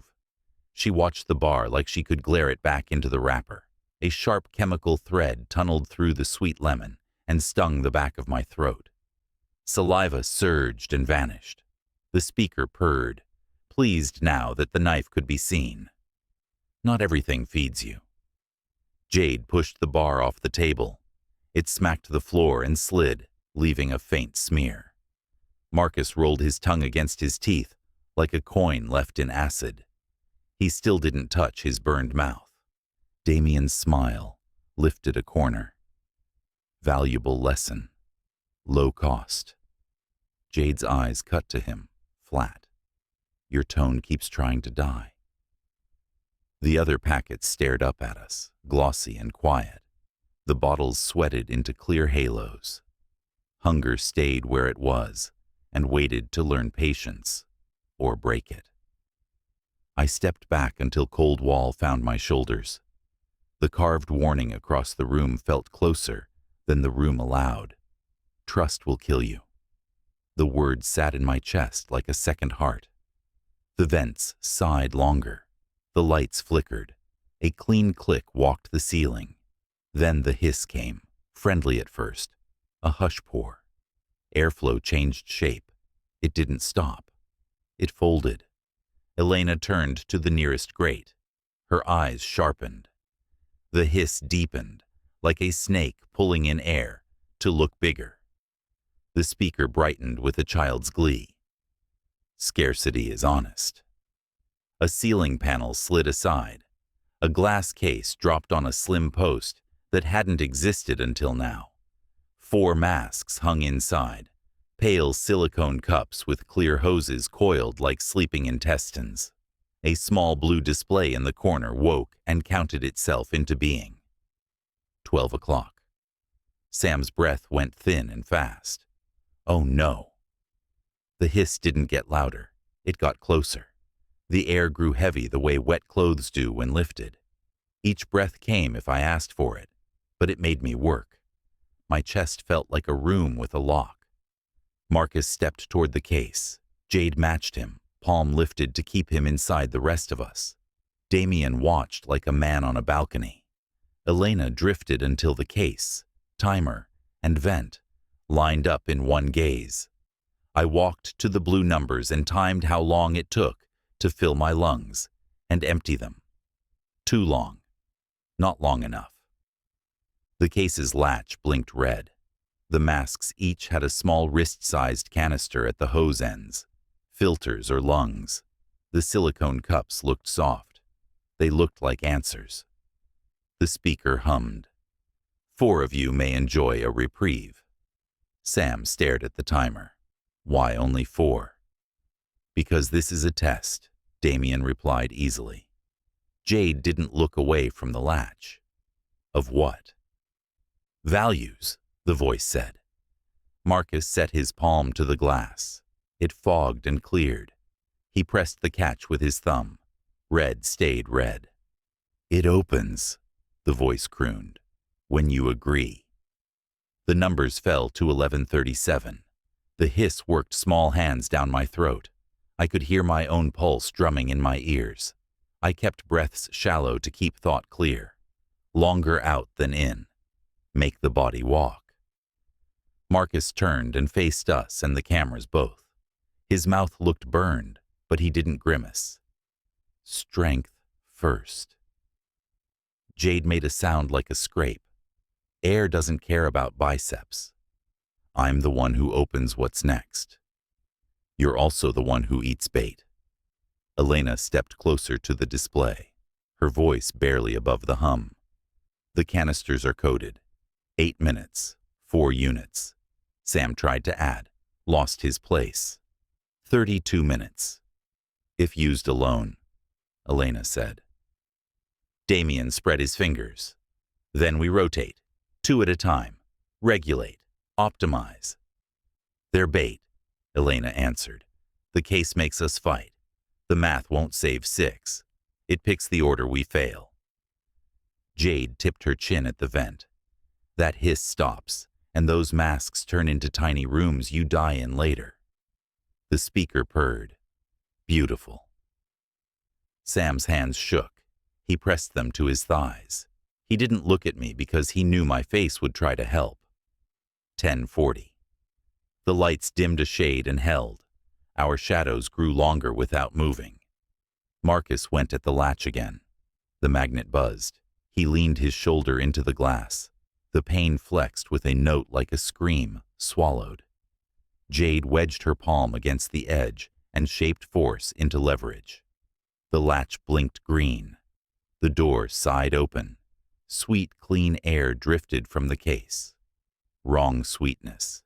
New plastic. Birth. The masks begged. Marcus took one. Jade took another, and didn't raise it yet. Damien reached very slowly and drew a third, like communion. Sam stared at the fourth, and then at me. I watched Elena. She had not moved her hands. She stared at the hoses and the stamped lines on the cups, counting, converting numbers into minutes, and then into shape. The speaker softened to parental. Choose wisely. Sam's breath clicked in his throat. I can't. You can, I told him. Sit. Lower. In through your nose. Out longer. Feet flat. Make the room small. He slid down the wall and did it. His hands still shook. His eyes cleared a little. Marcus fitted the silicone to his face.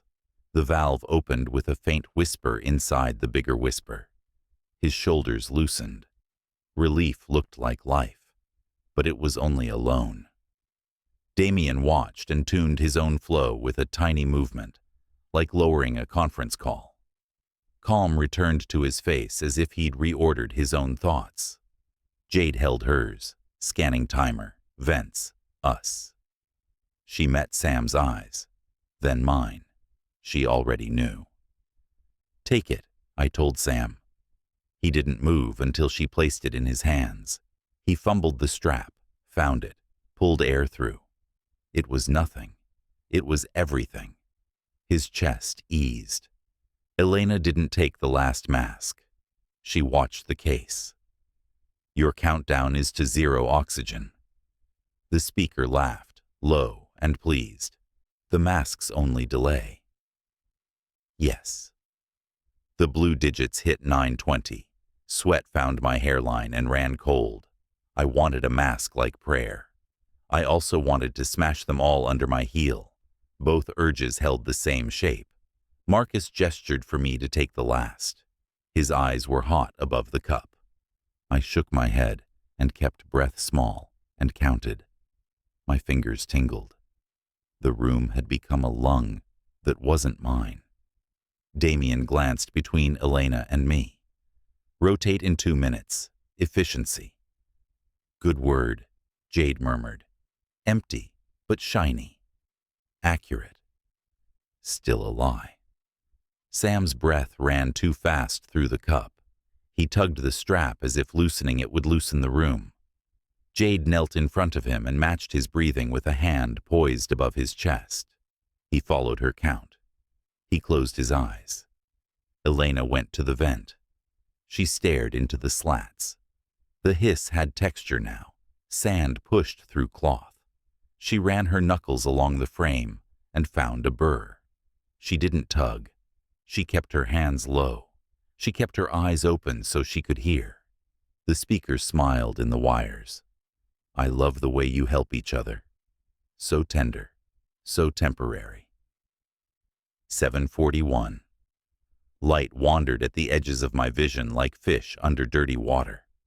Sound stretched. The cameras purred like voices in another room. Jade stood. No speeches. We rotate. 30 seconds if we must. No hoarding. No heroes. Speak if you fade. Marcus nodded once. He cracked the cup away to save flow. A rare restraint. Jade watched and filed it. Damien did not. His stream stayed steady. Calm in the posture. Math in the eyes. Sam stared at the timer, and then at his boots, and then at the timer again, like trying to choose a planet to live on. Elena traced the vent screws with her gaze. Smooth heads, tamper-proof. She counted them, then watched the seam where metal met concrete. Beneath the hiss, a tiny mechanical pulse kept its own time, not the display. The building. She tracked both. 6:55. The hiss deepened a notch. My hands tingled again, lips numb. I loosened the valve a hair on the mask Jade pressed to me when she insisted, pulled 2 low breaths, and handed it back. Plastic and copper clung to my tongue. We need you clear, Jade said. I'm fine. You're red. Everyone's red. You're redder. Damien looked at Elena like a moth testing a bulb. He wanted to learn how she was learning. He wanted to spend it later. Marcus raked the wall for a hinge we could bully. Nothing gave. The room liked watching him try. Elena, I asked, how long before the drop hits hard? 3 minutes. She didn't blink. Maybe 4. 5:58. The room pressed closer, as if it had stepped into our space and wouldn't step back. Jade pulled the mask from Sam after a long count and offered it to Elena. Elena shook her head. Keep it. Take it, I told her. She didn't. She set her nail against the burr at the vent's edge and held there without pressing. She was listening to the metal through the pad of her finger. Her breath rode high and controlled. The speaker hummed. I adore stubbornness. Then give us air, Jade said. Watch all you want. Earn it. The timer slid to 4:52. The hiss climbed. A thin whine threaded the sound. My calves prickled. A quiet pressure gathered in my ears. I pressed my back into the wall and used cold to pin me where I was. No one passes out, Jade said. Call it if you tilt. Speak, Sam echoed. The green latch on the case returned to red. It didn't matter. The door was open, and the theater had us. The hoses curled like pale snakes. The canister on my borrowed breath had warmed. It felt alive. I wanted it off my face. Elena's nail eased into the burr. The metal gave a millimeter. Stopped. A whisper of tone changed in the hiss, so fine it could have been imagined. She took her nail away and exhaled through her nose. Then she mapped the edge again. Her eyes narrowed. She adjusted pressure. The speaker caught that tiny sound and smiled. Clever. Jade's head snapped to the grate. What? Nothing yet, Elena answered. There, a spark. A door that didn't exist until someone decided it might. I kept my face still and my breath workable, and let the idea of air sit on the back of my tongue, like a taste I remembered. 3:39. The lights dulled and brightened like a slow blink. The cameras watched with patient hunger. Every inhale scraped. Every exhale measured itself against the next. Damien looked at me. Rotate. In a minute. We don't have minutes. We have what we have. Marcus shifted off the wall and shook out his free hand once, like casting off water. He lifted the cup, took 2 bare breaths on purpose, eyes fixed under the seam, counting something only he could hear, then sealed the mask again and narrowed the valve to a thread. Stupid and brave at once. No heroes, Jade warned. Not trying. Sam's eyes kept flicking to the smeared bar on the floor. Hunger was a kinder problem.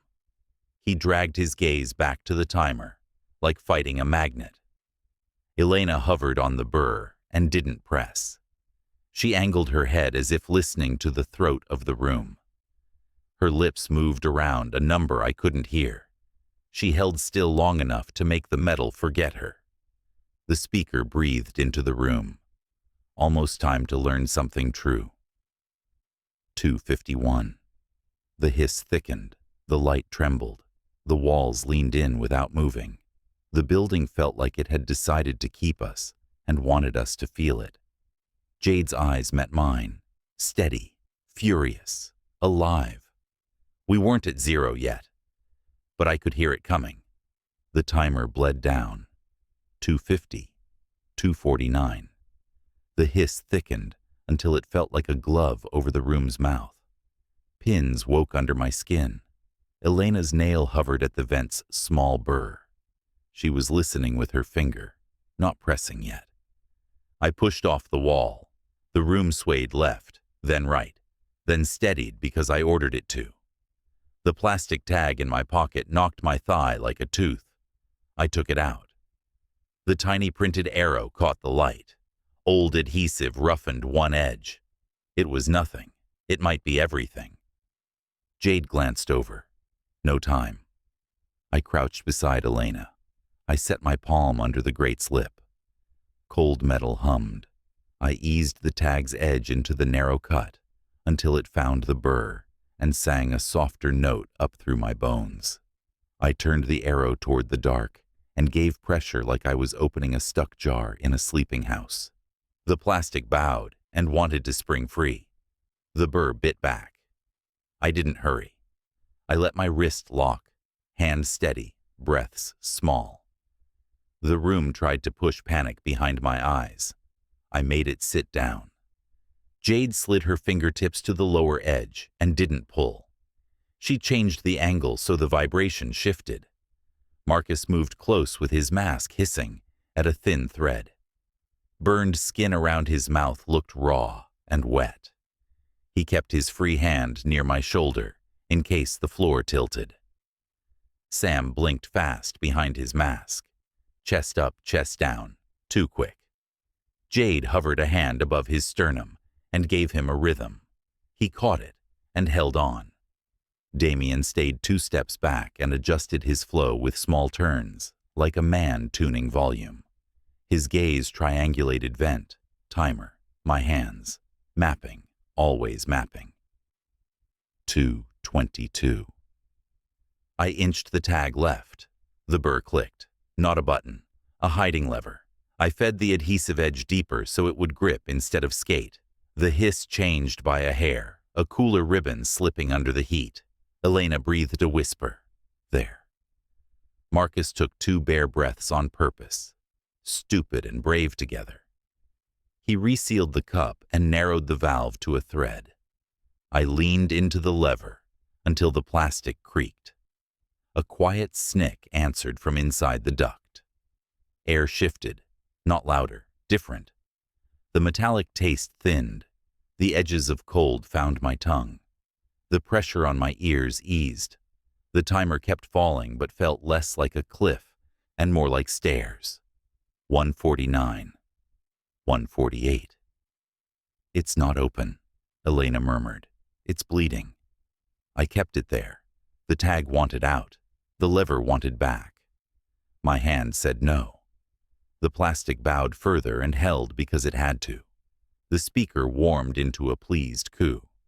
Ingenious. Jade didn't look up. Keep your voice out of this.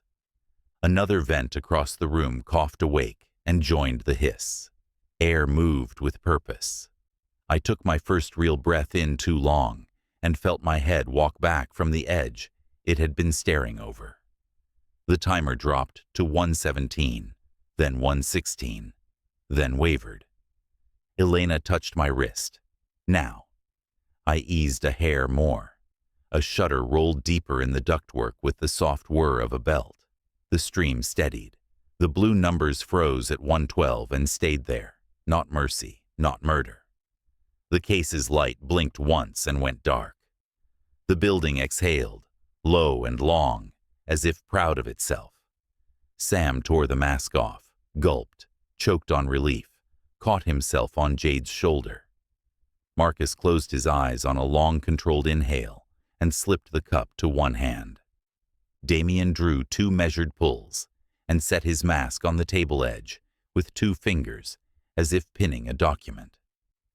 Elena checked the flow with the back of her hand, confirmed the temperature of the air like a nurse, and nodded once. The lever would hold until the room changed its mind. We breathed. It didn't feel like victory. It felt like a pause you couldn't trust. A soft clap pattered in the speaker, too gentle to be anything but insulting. Beautiful. You almost made a moral out of plastic.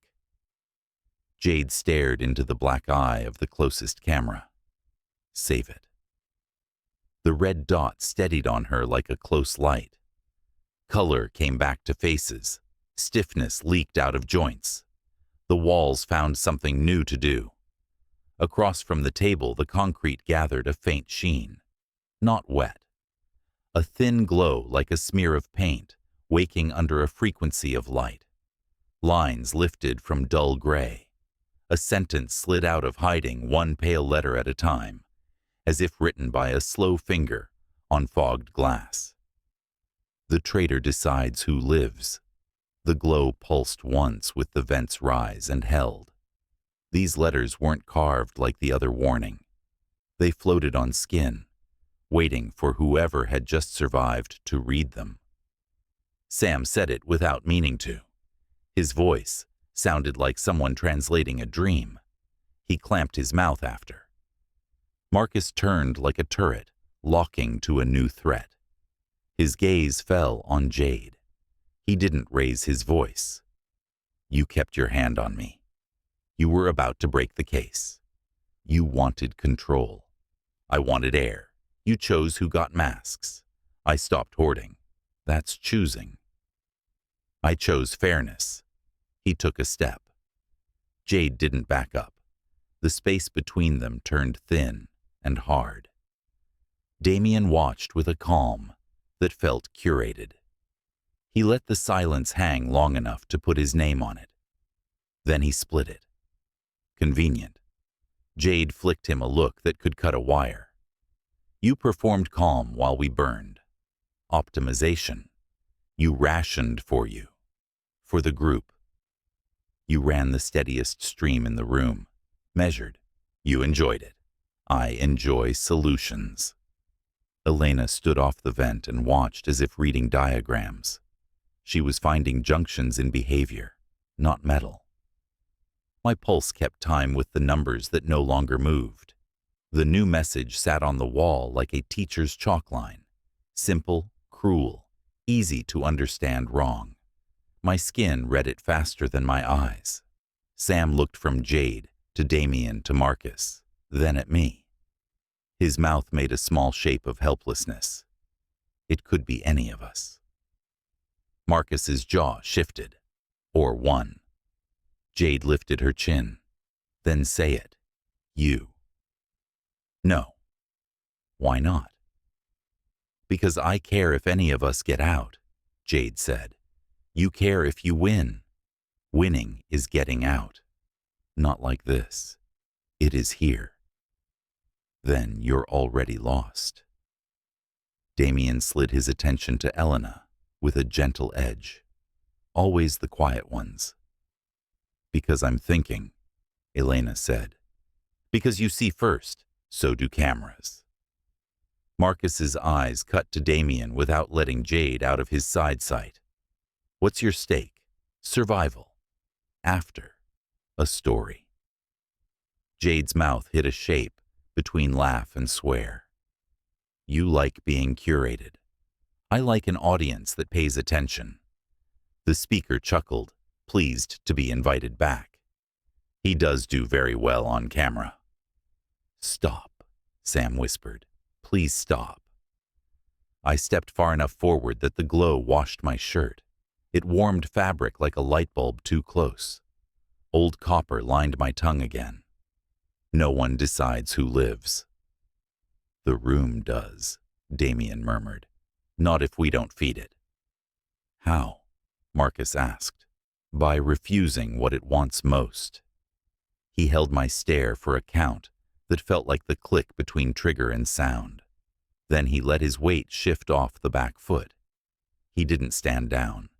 He stood still. Jade let out a breath she didn't want to show. Her shoulders stayed forward because the dark behind anyone is always hungry. The glow brightened, a slow smile. It held 3 beats. Then it faded back into concrete like a secret put away in a drawer. Air kept moving. The masks lay on the table like pale skulls. The cameras panned with patient appetite. The building learned and shelved the lesson. A deeper noise rolled under our shoes, not the hiss, a lower muscle engaging. Behind the high panel Elena had studied, machinery woke, turned, and settled into a new rhythm. The faint rectangle she'd found by color shifted. A seam peeled inward with a groan you felt in bone first. Black yawned at the far end of the room, where the light always lost courage. It wasn't a door, it was a wound opening. From its throat, a dull red glow beat, dim, then bright, then dim again. You could ignore it until you tried and couldn't. It lived on its own rhythm. A heartbeat, Sam whispered. The speaker came on like a lover leaning close. You're learning. The red wash traced the edge of a grated catwalk beyond, thin steel ribs catching light like wet bones. Cold air moved from the mouth and brushed our faces with iron, the kind that lives in blood and bleach and memory. Something clinked in the dark, a small metal touch, finding a pause. Jade angled toward the opening. Her stance changed without a step. She looked at Marcus. He gave a tiny nod that meant he would take point, and also that she would stop him if he took it alone. Damien hooked a finger through his mask and let it dangle, not on, not left behind. He smiled into the dark, like a man checking his mic. He was ready for the next audience. Elena slid the tag from my hand and put it into her pocket with a cool, decisive motion that looked like theft and was trust. She watched the pulse and counted under her breath, eyes tracking beat to beat, mapping the lie the light might be telling. Sam wiped his palms on his jeans and only noticed when dark marks bloomed. He looked at me. We go, I said. The air behind us was easier. The air ahead promised a receipt. The masks shone. Thin rings of water on the steel table had joined and widened. Across the room, the carved warning didn't move and didn't need to. We crossed to the mouth. The cameras turned together as if pulled by a shared wire. Motors purred. Red dots trembled. The floor felt like it had been waiting for our weight to leave. Marcus tested the first step of the catwalk with half his mass and all of his listening. It held. The red washed up under his jaw, gave him a predator's glow. Jade placed herself to his right. I slid left to give the shape breadth. Elena took the slice of space behind the hinge, where a hand couldn't surprise her. Damien kept the host's spot, just back and perfectly framed. Sam found the line threaded between bodies and walked it. The new air tasted like pennies and cold metal and a little like rain that had run through rust. It made my teeth ache. The speaker whispered, pleased. But the real game hasn't even started. The glow lowered until the dark felt like water over our heads. It swelled back, slow, as if something behind it was breathing. The catwalk answered with a groan somewhere down its spine. The vent lever held where we'd left it, a small promise kept. The masks sat quiet like bribes no one was taking. We stepped forward, not uniform, together enough. Shoes touched grating. The sound went up the steel and into walls that wanted it. The dark made space and then tried to take it back. The mouth took us. The room behind us settled like a hand, smoothing a sheet after moving a body. The red beat and dimmed. Somewhere in the bones of the place, a mechanism smiled. We didn't see it. We felt it. We went in. The catwalk took our weight with a groan that felt alive. The metal vibrated up through my soles and into my knees, a low shiver that made bones pay attention.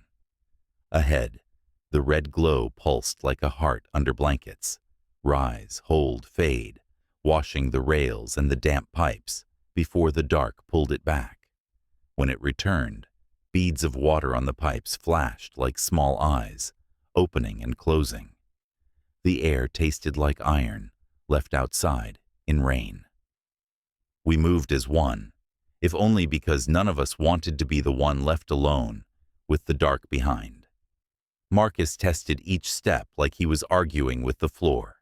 Jade kept half a pace to his right, body angled to shield or slam. I stayed to the left rail, hand floating near it, refusing to grip the clammy metal, unless I had to. Elena kept close enough that I could feel the thin heat off her sleeve. Damien held back just enough to see everyone at once. Sam tried to walk lighter than the grating allowed, each click betraying him.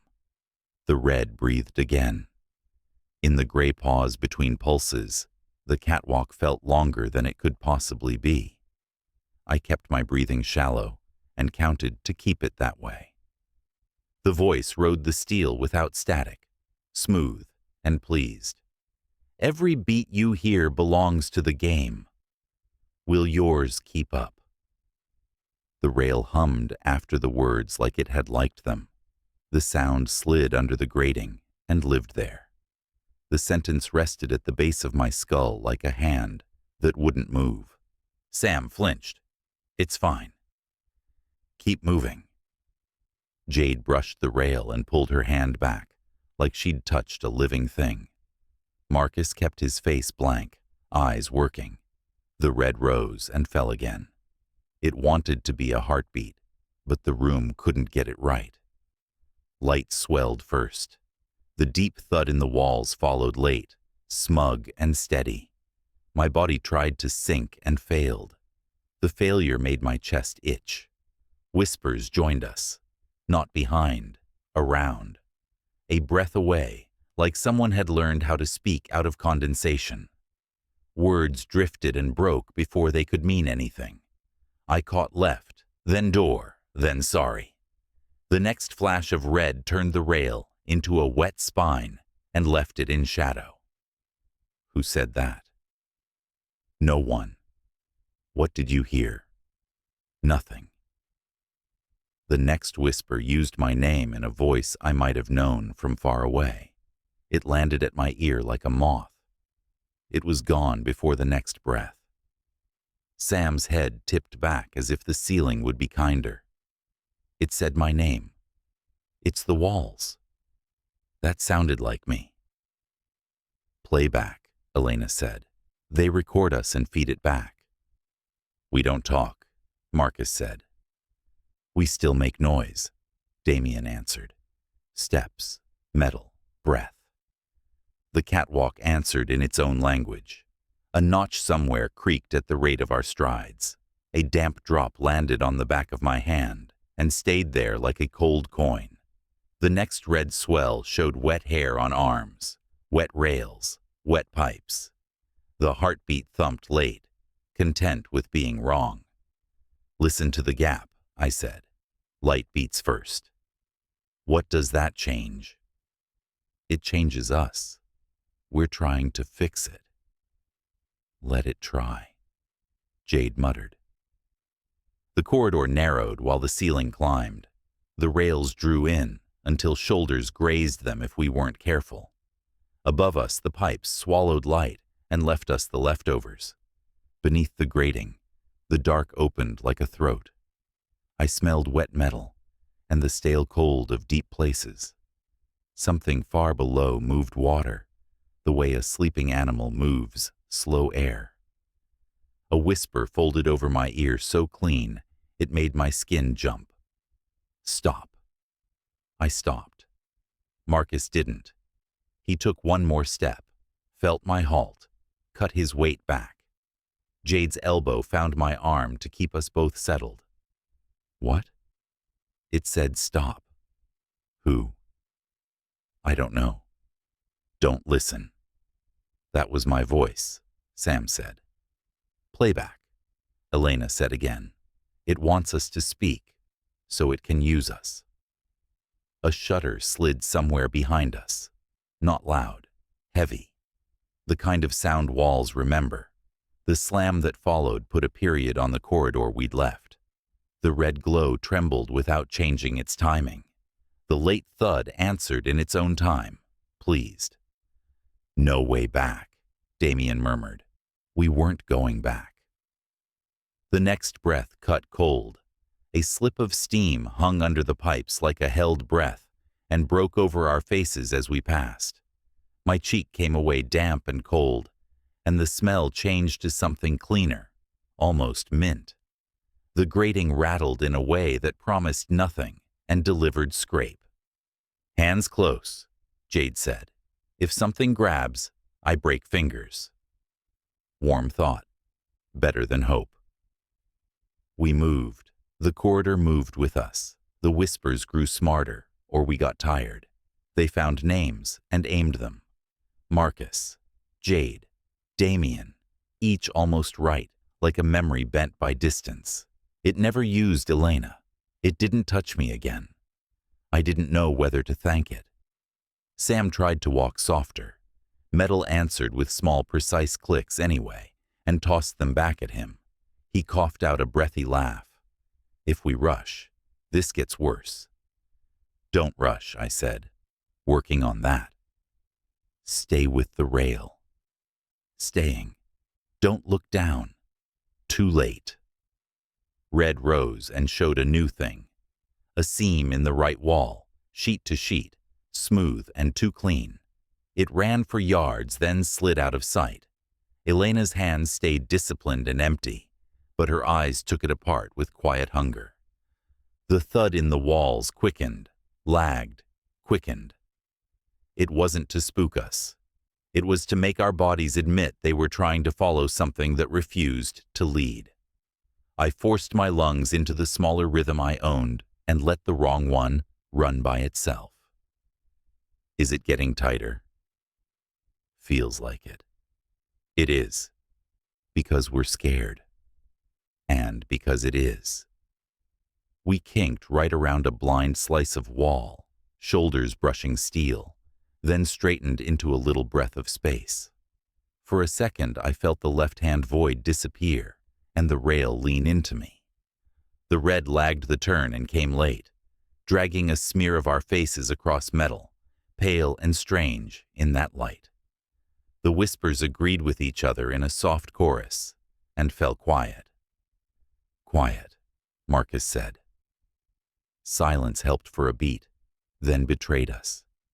Without our voices to feed on, the catwalk learned our footfalls by heart and gave them back to us half a second later, proud of the trick. My knee clicked, and the echo came back wrong. The red washed everything clean and then let it rust again. The rails vanished for a span. The grating widened and bridged open air. There was nothing to hold. The red pushed through rings of pipe and gave us a weak shine over the gap. A cold draft drifted up from below like something breathing with a bad chest. I hate this, Sam whispered. Use your feet. I'm using them. Shut it. The grating took us because it had to. The shaft below worked on water and old iron and did not care. The next bend let us see red ahead before we reached it. The dark between glow and glow felt thick, like old cloth. When the light returned, it brushed an opening that wanted to be a mouth. The heartbeat stayed proud of being late. Sam paused at the edge. It said my name again. "Don't answer," Jade said. "Wouldn't dream of it." Good. The corridor relaxed into a circle, and the catwalk poured us in like a vein into a chamber. The red rose held and lay over a domed ceiling that sweated. The floor was brushed steel that swallowed our steps and made them small. A wider hum lived in the walls now, a machine tone with rhythm wrapped around it like a scarf. For a second it sounded like tide moving under gears. 6 metal chairs faced inward, like a cruel theater. Thick stalks bolted to the floor, leather straps draped across seats and arms with the patience of snakes. Polished buckles blinked back, the red in crisp little flashes. My stomach tightened at the sight in a way hunger never manages. On the far wall, clean text glowed like a hospital screen. "Sit to proceed." We stopped where the catwalk gave up, and the room began. It wasn't a door, it was a dare. The red lived under the chairs and in the corners like something breathing. "Nope," Sam whispered. Marcus tested the chamber floor with his weight. The steel accepted him without opinion. Jade stayed at the seam, not gifting the room her shoes. I felt the catwalk at my back, the way a body feels a watcher. Too close, too quiet. The air in here smelled wiped and waiting, a thin chemical clean under iron. It carried weight the corridor hadn't, half a breath more to lift. Damien stepped in with that neat balance he used when he wanted cameras to love him. He took a quarter circle, counting eyes in the dome with casual glances. Red dots blinked when the light swelled, pretending boredom and failing. "Sit to proceed," he said, like he was reading the daily specials. His fingers touched the back of a chair and drew back. He tapped a strap with one knuckle. The buckle rang a small, tidy note. "Don't," Jade said. He floated to the next chair, and the next, like a man inspecting instruments before a show. The cameras followed and brightened. Attention changed temperature. Sam kept one foot on the grating, like it could still save him. "What if we don't?" "We find a way around," I said. "There isn't one," he whispered. "There's always—" A soft hiss cut the rest, a seal adjusting its mood. Somewhere behind, a shutter completed itself with a small, satisfied click. The catwalk felt more like a memory than a path. Elena took 2 steps in and stopped. She looked up. The crown of the dome held thin slots in a wide ring, flush and quiet. Not vents at a glance. Not vents. Shadows sat shallow in them. The place owned its air. "Vents," she murmured. "Of course." Marcus chose a chair near the opposite wall and tested the stalk, then the base plate, then the back with his shoulder. Solid. He touched a strap without committing, watched the leather, watched the buckle, waited for bite that didn't come. The red washed us again. The thud lagged it, pleased with being late. I watched the gap and made it mine instead of letting it unmake me. Damien finished his half-circle and took a place where we would all see him at once. The chairs waited like hands. "We know the rule," he said, voice light. "Obey, move." "Or get tied up," Jade answered. "That's the trick. Every room has forced a choice. This one wants us to volunteer. Perhaps it just wants us to sit. That's volunteering with straps." Sam's voice went small. "Do they lock?" Likely, Damien said. How tight? Tight enough. He hugged himself before he knew he'd done it. I don't like chairs. No one does, I said. Better than floors. Not here. The dome had a sound now, thin and bright, like a string far above being plucked in a loop. A ring ran through the slots and back again. The air cooled a hair and thickened on the tongue. The room wasn't starving us. It was making us feel where breath lives. Marcus lowered himself, careful.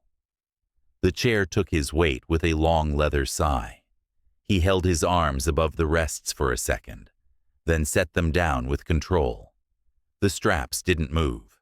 He lifted his feet to the pegs and waited, watching the buckles like they might blink.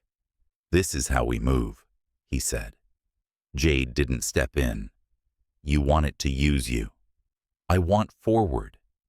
It wants the lesson. It wants us stuck. You're helping. He stared past her at the door set into the far wall, a half circle of steel with a flush seam and a dark panel that looked helpful, and wasn't. The words above it hadn't changed. The cameras watched, patient and greedy. Sam's breaths went thin again. If one sits and nothing happens, maybe it needs two. Or all six, Damien said. Elena ghosted closer to the center and turned slow, counting distances. She pointed at clean circles in the floor around each base, access or drains or theater. Her gaze returned to the halo of slots. She didn't flinch. She frightened me a little with her steadiness. Not gas, she said. Not first. What then? Whatever they feed us.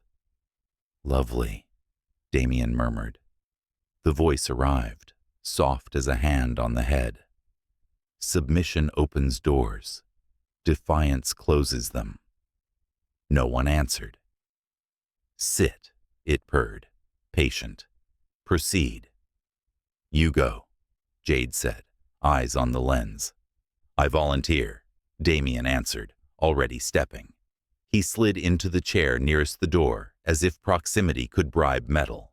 Leather gave the sound of leather. He rested his hands on the arms with delicate care. He didn't touch the straps. He smiled up at the dome like a tourist. Nothing. It requires more than presence, he said, amused. It requires trust. Don't use that word, I said. Agreement, then. Jade's glare cut to the ceiling. He likes that better. Agreement looks clean on paper. Don't look at the paper, Elena said. Sam watched the empty chairs like they might fill themselves. If we all sit, the door opens. Or locks, Jade said. The red lifted and fell. The heartbeat stayed late. Sweat found the small of my back and cooled fast. I wanted to step out again and count the bolts that had carried us here. I wanted air that belonged to no one. Damien leaned back in his chair for real this time. Still nothing. He looked pleased with the nothing, as if restraint were applause. The room waited with us. Sit to proceed. That was it. No blade, no gas, no screaming. The terror lived in choosing the loss. It had always lived there. The pulse stroked the walls. The thud kept its own smug time. I focused on the gap where they didn't meet and held it like a rail inside my chest. We stood as long as our nerves could afford, which wasn't long, and which felt like forever. The chairs breathed red and dark. The room read our faces. The catwalk behind us cooled. The next move was ours, and it knew we hated that most of all. The room waited the way a closed mouth waits, polite and unhelpful. The red glow rose and thinned, painting straps and buckles and damp steel with the color of a wound that won't heal. Cameras hummed in the crown of the dome and shifted a patient millimeter, lenses catching any movement as if it were expensive. A soft motor ticked inside the wall by the far door. The blank panel beside it woke with a cold wash of light and printed a new sentence in clean white letters that cut through the red. All must sit. The words sat there like a judge. The door gave nothing back. No handle. No seam to beg from. Only that message, shining without heat. The air wore the scent of oiled leather and disinfectant. Under it lay the old iron tang that lived in every room here, the smell of something that had been wiped down after something else. Marcus eased deeper into his chair, as if the seat might buck. The straps lay quiet. His hands waited near the rests, fingers open, ready to close. Jade stayed at the threshold and refused to help the room by standing where it wanted her. Damien sat again, this time settling like someone confident they were making a point. Sam hovered with one foot still on grating, one on steel, torn between two bad geographies. His breath ran thin and quick. "It will want all six," Damien said, voice smooth enough to skate on. "The rule is written." "And written rules make neat traps," Jade answered. "We don't march into them because the font is clean." "We've already learned this grammar," he said. "Puzzles, valves, levers, cooperation, now compliance." Elena's gaze stayed on the dome. The ring of thin slots up there was quiet, but alive. She tracked the way the red washed the crown, counted how the reflections moved in the lenses, how breath made fog inside the light. She pressed 2 fingers to her own pulse, held it, let it go. Sam put both feet on steel. What happens if someone just tries it? "No," Jade said. "We don't test with bodies," I said. The voice slid in as if it had been there listening and only decided to be sound now. Warm, calm, admiring. Submission opens doors. Defiance closes them. Marcus looked at no one. The muscle along his jaw moved once. "We have to move." Jade didn't blink. "You want it to use you." "It already is. Don't help it. Forward is forward." Damien smiled up at the camera like it was a friend. "He isn't wrong." "He's eager," Jade said. "That gets people buried." Sam walked to the nearest chair with a drawn-out care that made my throat tighten. He stood over it and tried to make a choice without ever starting to sit. "Don't," I said. "It wants all," he whispered. "If I sit, maybe it learns we can be taught. Maybe it gives us something." "It learns we can be broken," Jade said. "We're already breaking." Elena turned her head toward him. "Not like that." He looked at the straps, at the leather worn smooth, where wrists had lived. His hands hovered above the rests. He held them there long enough for his arms to begin to shake, then set them down anyway, gentle, as if the chair could be appeased with manners. Nothing happened. He flinched at the nothing and laughed once, a sound that cracked. "See?" "Don't," Jade repeated. He lowered himself into the seat like a person easing down into a too-cold bath. The chair accepted his weight with a slow breath of leather. He pressed his back against the support. He put his feet on the pegs and looked at me like he needed a nod to be human. "Stop there," I said. He didn't. He lifted the right strap lightly, only enough for the buckle to make a neat metal note. He let it fall. He took a breath too big for the room and forced it smaller. "Don't touch them," Jade said. "Maybe it needs the symbol," Damien offered. "Restraint shows consent. The system enjoys that." Elena's tone was flat. "It measures what creeps into your head." Sam licked his lips and looked up into the dome, into the small dark circles of the vents. "I can't think standing forever." "Then sit and keep your hands off the..." The strap moved without him. It lifted from the armrest like a snake waking and swung across his forearm, with a quickness that startled air out of me. The buckle found the holes with a tidy, eager click. The left strap came across and caught the other arm. The lap belt rose and settled. The ankle restraints tucked and cinched. Each buckle made its small, efficient sound, a repetition that felt obscene in how polite it was. Sam gasped and pulled once out of reflex. The leather didn't give. His breath clipped high. He looked down like the chair had stolen his hands while he wasn't looking. "Get it off," he said. "Get it off." "I've got you," I said, already moving, already knowing. I got my fingers under the right strap and felt the buckle's belly. There was no button, no release where a human hand lived. Only a smooth bar inside that had been made to ignore help. I pressed anyway, hard enough for the edge to hurt. It didn't respond. The leather felt warm, with his skin, and my heat. Jade came in fast and low, body between Sam and the rest of the circle like she could keep the chair from finishing. She jammed her thumb where buckle met tongue and twisted. Metal ground. Nothing loosened. "Sam, eyes on me," I said.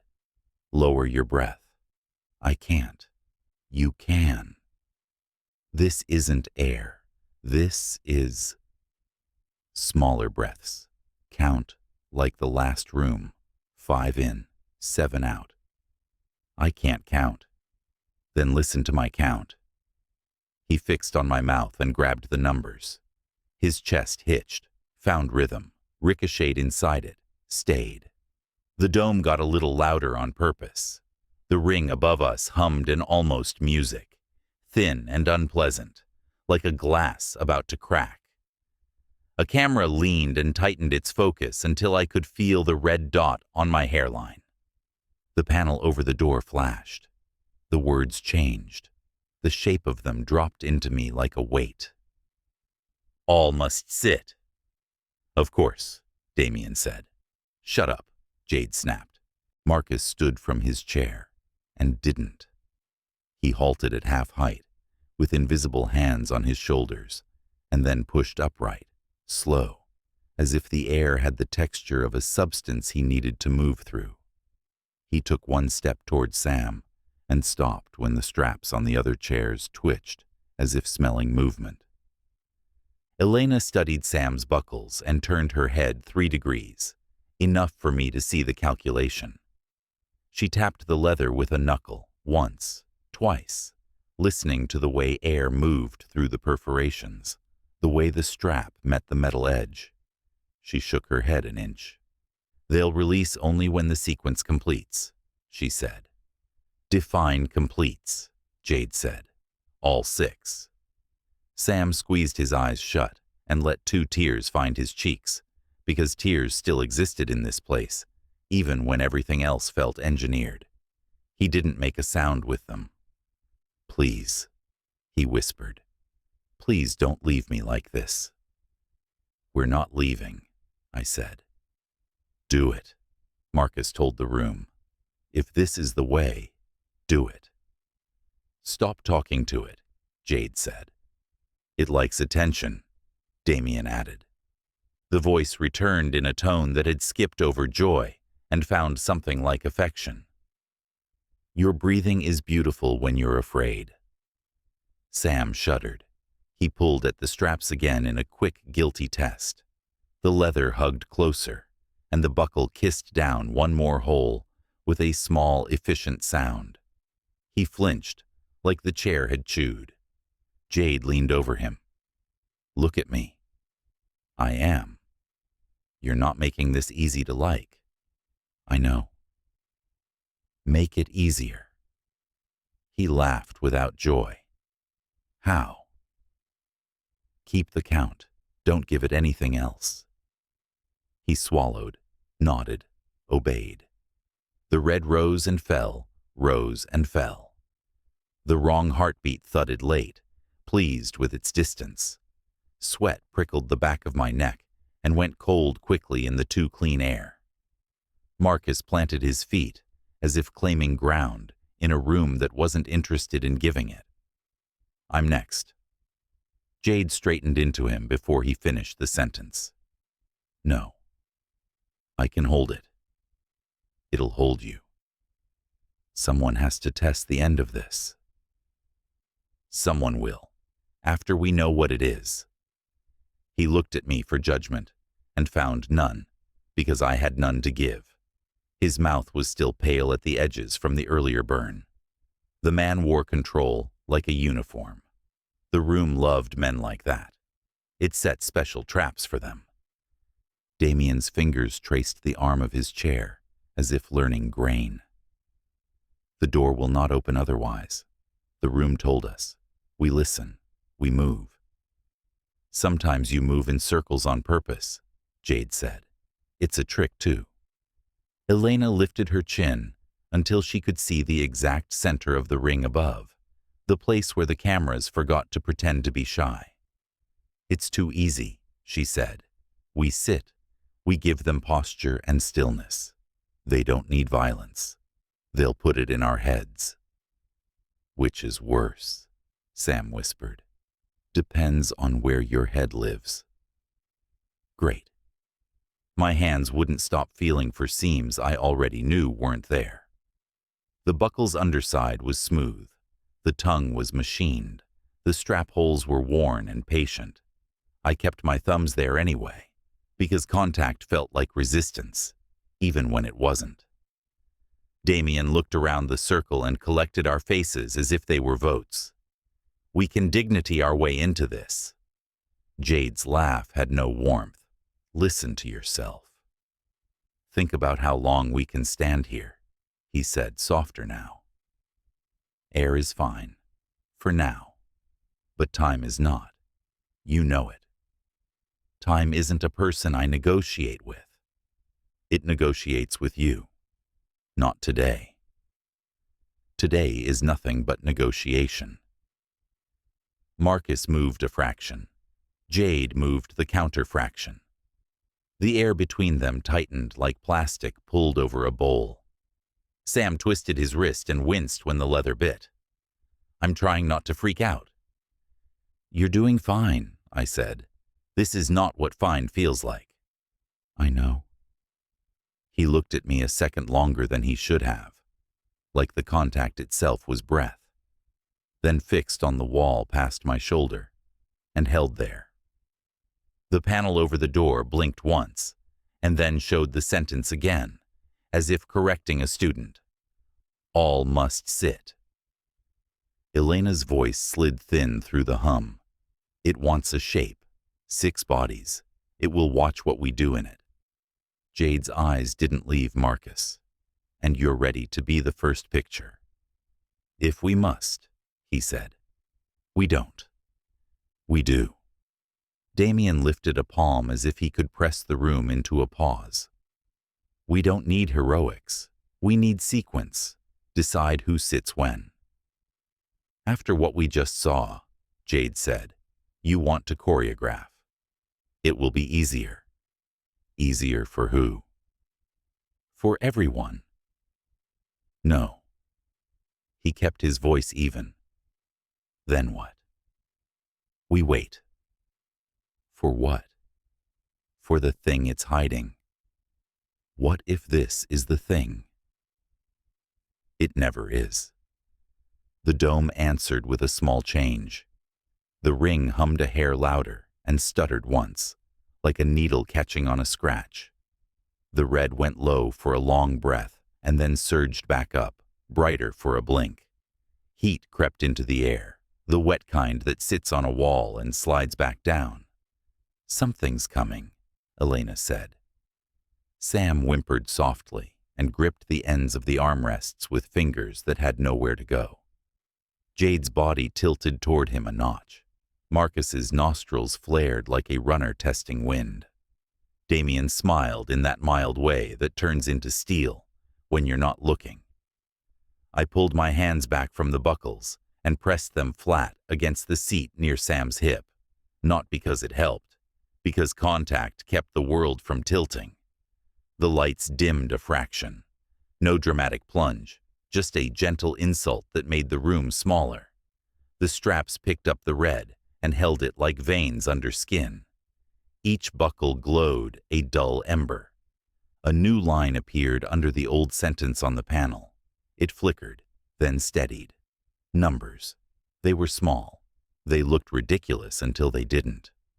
All must sit 2 o'clock.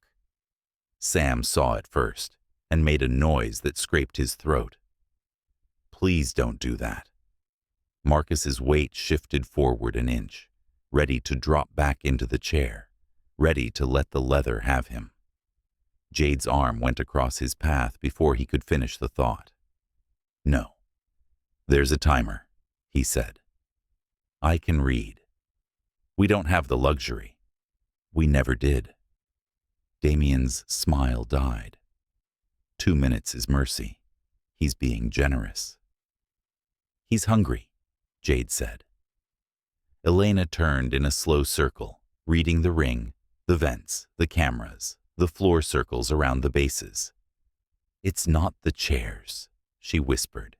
It's what they'll show us. What does that mean? Sam asked, too fast. Don't let it in, Jade said. How? Make your brain small. That's already happening. Marcus's jaw worked. I'm sitting. You're not. The clock is... I know what the clock is. The door opens only when... I'm not arguing the grammar, she snapped. I'm arguing the appetite. Then feed it and be done. You teach it how to eat. The number on the panel rolled without hurry. 152, 151. The red layered the room in a slow breath. The wrong heartbeat thudded exactly when it wanted to, and not a moment sooner. Sweat found my palm where it rested on the seat and made a small, slick circle. The voice returned, amused and tender, as if we were a video he had watched many times and still loved. Time is good at making decisions for you. Sam choked out a laugh that wasn't a laugh. He's going to count us down like children. Don't give him the pleasure, Jade said. How? Breathe, stand, refuse. I'm strapped. Then breathe. Marcus took half a step that promised a fight. Jade matched it with a shoulder that could break noses. He stopped. The tremor in his next breath said, the stop cost him. Damien's eyes never left the panel. We're going to do this. Dignity, order, no screams, no tears. Your brand is showing, Jade said. He nodded as if it were praise. Thank you. I pressed my fingers to my own pulse for a count and found a rhythm I trusted. I looked at Elena. She lifted her chin half an inch in answer. The strap glow held steady red along Sam's arms. The dome hummed. The countdown slipped quietly from numbers into breath. 136. We didn't move. We would. The room knew it. It let the seconds teach us what obedience would feel like. It made the leather look almost warm in the dark. It tightened the hum by a thread. It brought the red closer to our eyes until the afterimage lived there. Sam whispered without opening his mouth. Don't leave me. We aren't. Promise. Promise. The panel held its light steady and waited for our bodies to learn the rest. The countdown chewed the room down to small pieces. 136. The numbers glowed white against the red like teeth. The dome hummed in a ring above us, thin and bright, as if a glass edge were being rubbed until it wanted to break. The air pressed on the tongue. Heat rose a degree at a time and sat under the skin. Sam's breath caught and scraped. The straps hugged closer like they had ideas of their own. The buckles glowed dull, little embers at each joint. The scent of oiled leather and disinfectant made a film in the nose that water wouldn't wash if there had been water. Marcus shifted his stance, and the floor noticed. His weight came forward like a decision and stopped when Jade moved her shoulder into the path. Her body didn't shout. It simply existed where his next step would have to be. Not yet. We're out of time. We still own it. Damien's eyes stayed on the numbers with a look people give elevators when they're late. We're going to sit. Dignity. Order. Your favorite words. They work. Elena lifted her face to the ring of vents like a nurse checking lights above a table. It's not the chairs, she said, barely sound. It's what they'll show us. What does that mean? Head first, Sam whispered without opening his mouth. I don't want to know. The panel rolled down. 128, 127. The red washed us and left. The heartbeat in the walls came late and content, unconcerned by clocks. My skin tried to sink to both and failed. I used that failure like a handhold inside my ribcage. I kept breath small and the count steady. Marcus's jaw tightened until the muscle flickered like a small trapped animal. I'm sitting. Jade's arm was there again before the step finished. No heroes. I'm not trying to die. You're trying to win. That is not a sin. Here it is. He looked at me as if I kept the door hidden behind my teeth. My mouth had nothing for him. The room liked that. Claire. I don't know. He nodded once as if he'd expected that answer from the start. Then I'll make the first mistake. He moved through Jade by being willing to be hit. She didn't hit him. The cost of striking in this room would be paid in a currency we hadn't seen yet. He sat with a control that put the chair in the wrong position of honor. Leather breathed under him. His hands hovered a breath above the armrests and then settled. He did not look at the straps. He looked at the door. The chair had been patient long enough. The right strap lifted like a snake waking and swung across his forearm. The buckle found home with a swift metal kiss. The left strap followed. Lap. Ankles. Each click neat and final. He didn't jerk. His breath stuttered only once on the first bite, and then steadied, because he ordered it to. Jade's face turned to bone and anger without heat. Stop giving it such clean lines. We need the door, he said. We need to not be art. The timer slipped without mercy. 1:14. Damien exhaled softly, as if he'd been waiting to be allowed. He slid into the chair nearest the door, set his back against the support with practiced calm, and placed his hands where hands go in a photograph. The straps obliged with the same polite hunger.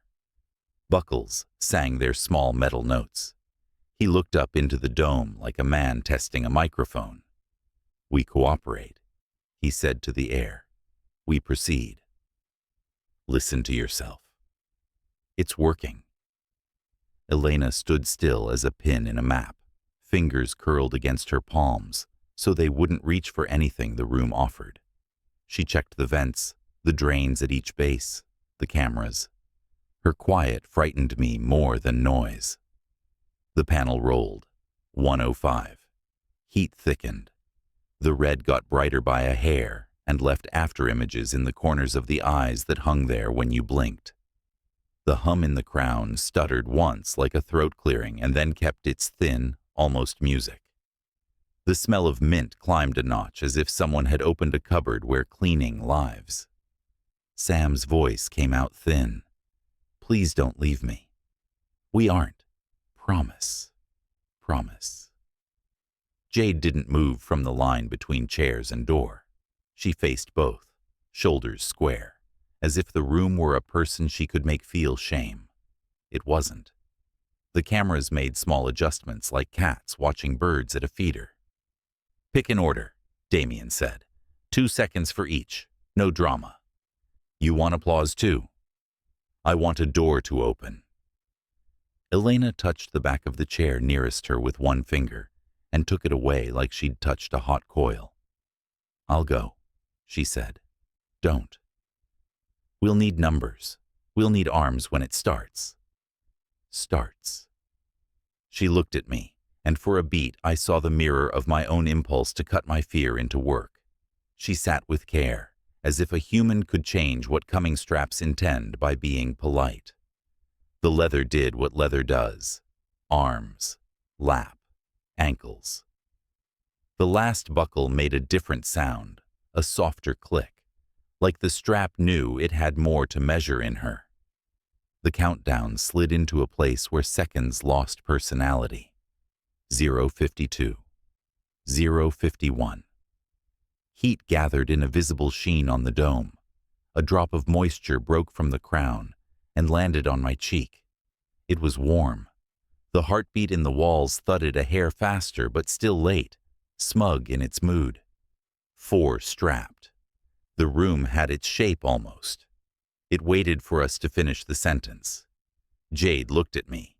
The question in it was terrible because either answer was a wound. She let the knot of it sit between us. Her mouth made a tired line that belonged to older fights. She finally turned to the empty chair beside Sam, like she'd been dragged there, and took 1/2 step, then stopped and shook her head. "No." "Jade," I said, "no. You can sit without giving it anything. That is a lie. You can take the seat and keep your head. That is another one." The panel took no sides. It rolled. 0:44.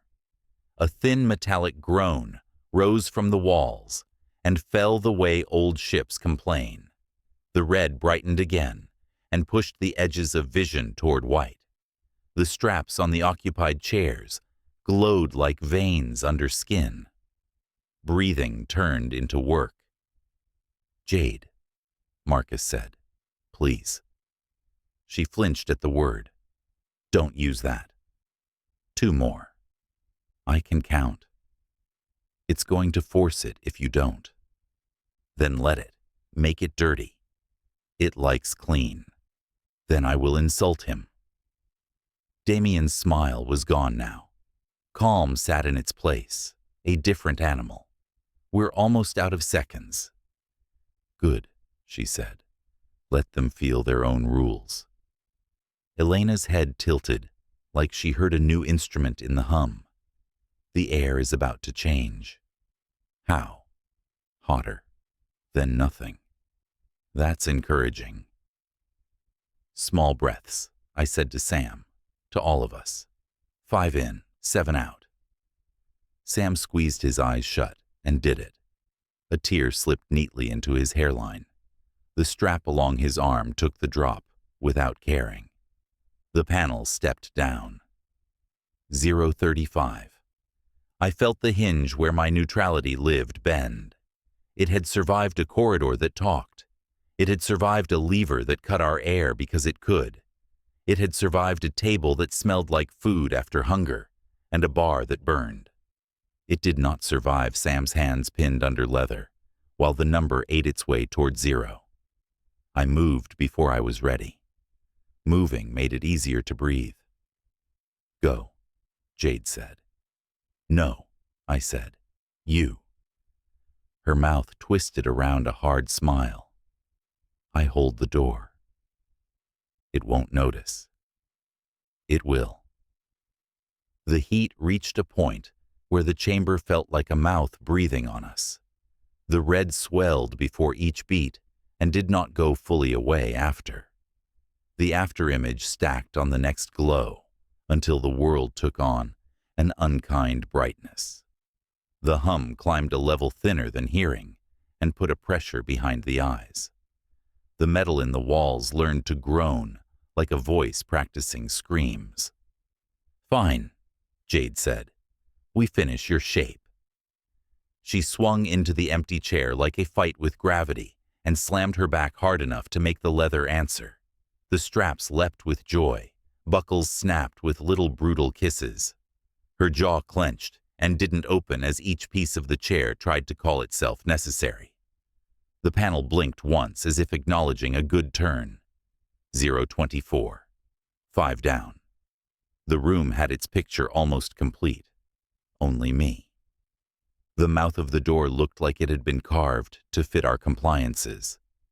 I didn't trust it to be a door.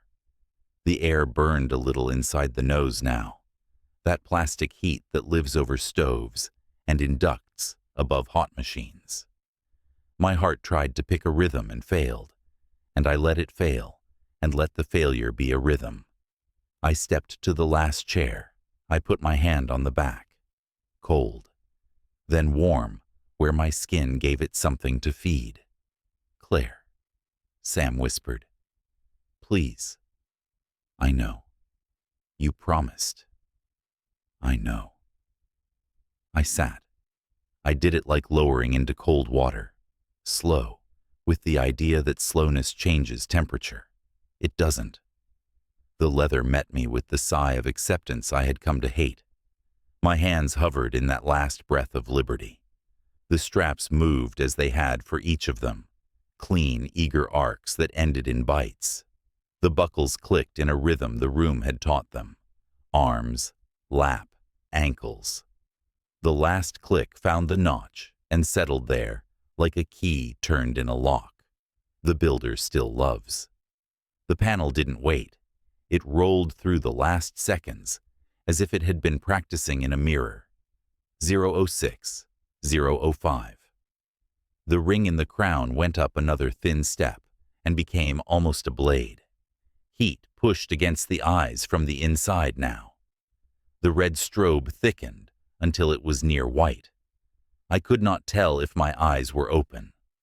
"Don't look," I told myself. "Breathe where breath still fits." The heartbeat in the walls refused to hurry.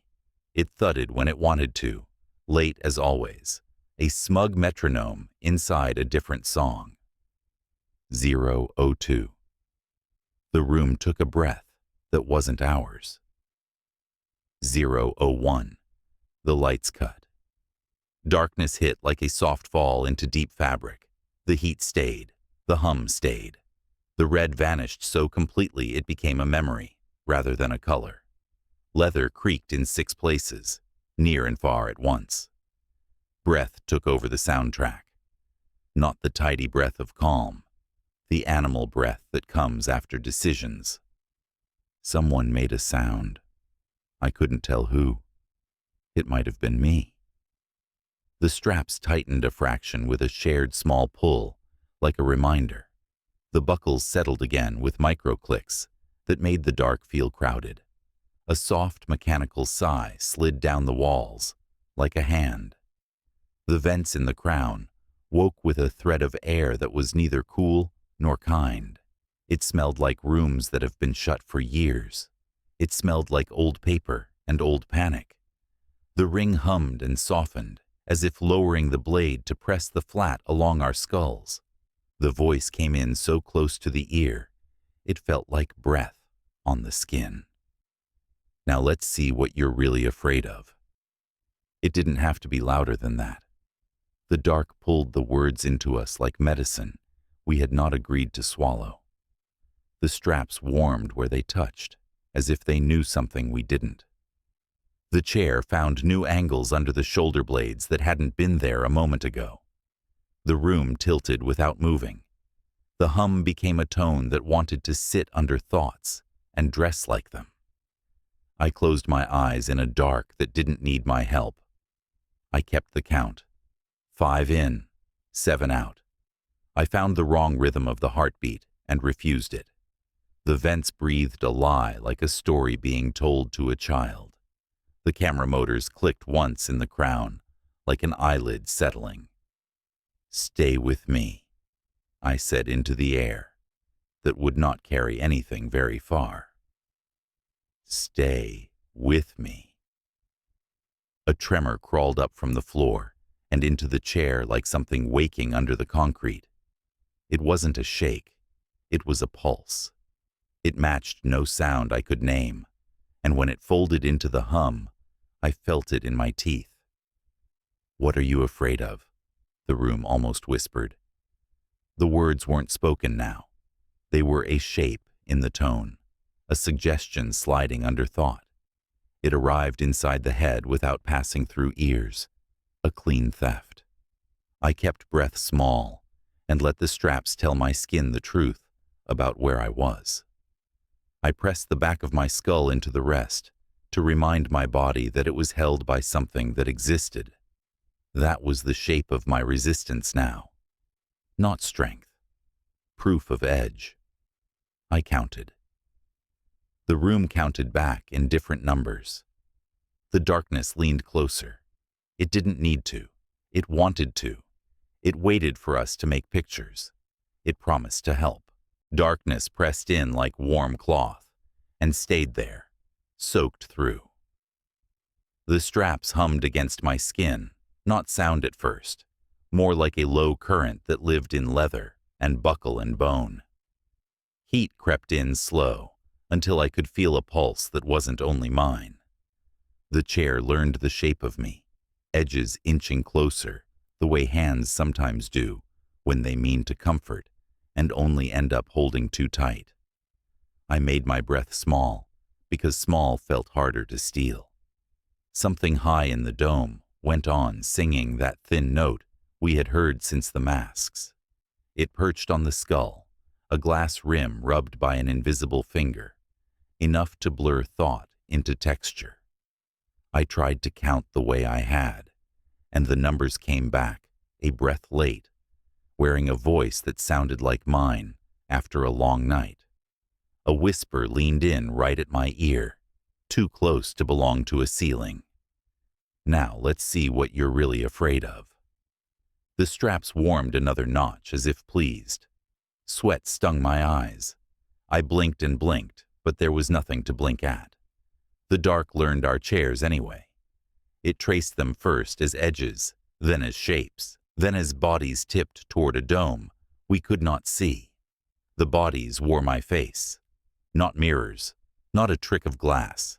6 versions fixed themselves into the circle, each with my hair, my mouth, my posture. Where eyes should have been, blank skin, smooth as new paper. Their heads angled together, listening. When their lips opened, the line cut wider than human. Inside was more dark. Traitor. My own voice, thinner, almost kind. It drifted across the leather and found the soft of my ear again. I pushed at the straps. The buckles answered with tidy ticks, neat as teeth, seeding one more notch. Pain flared at the wrists and settled to a dull, hot hold. Anchor, I told myself. Anchor to what stayed. The lap strap digging, the ache in the shoulder joints, the cool steel under the spine. The hum tried to grind that thought down to powder. The versions of me tilted a fraction closer, mouths opening wider, to shape a word they enjoyed too much. Traitor. The wrong heartbeat we had learned to hate did not come first. A heavier knock thudded in the walls, nearer the floor. 3 beats, patient. The dark rearranged and offered me Marcus, 2 chairs to my right. His chin aimed down like he was reading a report no one else wanted. Hands flat on the arms, fingers whitening at the tips. His eyes were seeing something not here. The air around him went damp with a smell like wet wool and iron. The knock came again, and his back flinched a hair, the way a body does when it knows what's next and knows it will be bad. He breathed a list in a voice I hadn't heard from him. Names at first, then numbers, when names broke. The floor filled with bodies that wore his face. Stacks, angles, boots tangled. The mouths were open. His grin was sewn to each. He stared at his own hands like they were a report that had failed to add up. A hard breath cut the hum. Jade. She rubbed her palms together in air her straps had claimed and tried to get something off. The dark took the movement like a suggestion. Red bloomed on her skin, thick and quick, then ran, thin rivers down to the cuffs. The metal scent climbed the throat and burned the tongue. She pressed her hands to the armrests, lifted them, found prints that stretched like strings of syrup. A child's laugh rippled across her shoulder and vanished. No. She scraped at the leather like it was rough soap. The stain sank deeper. Damien held his light smile like a souvenir. The hum loved him for it. A soft disk of warmth lifted over his head, the echo of a spotlight. He shaped words into the air with careful hands. Nothing carried. Silence swallowed the first sentence, then the second. The light blinked. When it came back, rows of faces sat across from him. They were clear and kind and expectant. He lifted one hand to thank them. The faces dimmed, melted into cutouts on sticks. The sticks turned. Backs. He kept smiling because what else do you do when the crowd goes away and the camera stays? Elena's gaze had the sharp, hollow look of someone reading a diagram that keeps redrawing itself to keep a mistake alive. A relay click tapped. Tiny, exact. A little motor worked in a place no air should make noise. A slender arm reached from the dark and took up the cleanest thing she had built and set it into a mold older than her life. Press. Stamp. The shape forgot kindness and remembered harm. A sensor became a choke. A monitor learned how to time a suffocation. She made a sound with too many consonants, and the hum sanded too off, so the word couldn't help. Sam's breath ran high and fast, the thin kind a kid uses to outrun a thought. He fought the straps like they were wire, and then went very still. Head canted, in a listening every bone knows. His face softened, the way a face softens when it hears a name it loves, said right for once. His smile cracked a second later. I'm here. No one had asked. Voices braided through the room. 3, then 2, then 1. Voices he had worn as long as he'd learned language. Worry. Patience worn thin. A laugh he borrowed. They layered, spoke through him, cut off like a wire snipped in quiet. A dead tone discovered our century anyway and began to peel, perfectly spaced. The straps warmed again and put themselves over our pulses, reading and matching. The chair under my shoulders found the exact place a hand would go and settled there. The air tasted like hot plastic and breath. The dome lowered without moving. The circle made tight. Traitor. They leaned toward me, those blank faces with my jaw, opening their too wide mouths and letting my own voice fall out. Patient, tired. Teachers who had other places to be. The word tapped like rain. I tried counting. 5 in, 7 out. The numbers came back wrong. 7 in, 5 out. I closed my eyes and found the same dark waiting kindly behind them. The faceless heads slid closer, mouths softening like wax under a lamp. A pencil began somewhere just behind my eyes. Scratch, pause, scratch. It drew lines toward a center and wrote my name there over and over, until the knot blackened. I arched against the back and the straps read that as permission and snugged a hair. I'm here. Sam again. Thinner now. The voice that answered him had moved down a hall into a closet full of coats. He listened so hard something in his throat broke. The tone kept beeping, bright and proud of its timing. Marcus started counting for real. 1, 2, 3, 4, 5, 6, 7. The 8th never made it out. His mouth shaped 9 and 10. Nothing. The dead he wore smiled back at him with his teeth. Jade tried to laugh just to prove she could. The sound cut itself and fell into the straps.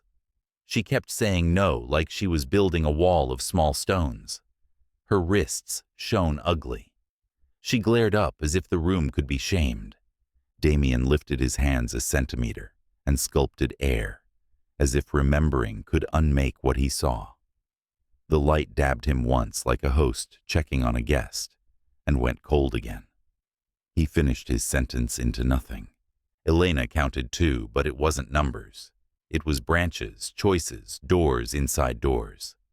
Every time she got close to a latch I couldn't see, the hum changed pitch by half a breath and wiped the slate. The voice returned, so warm I could pretend it liked us. Fear is honesty. I only reveal what you already carry. The line sat on the tongue like sugar that burned a second later. I saw it for what it was. Not comfort, license. The straps warmed in approval. The buckles breathed as a unit, small clicks like a row of creatures swallowing. The hum settled in deeper.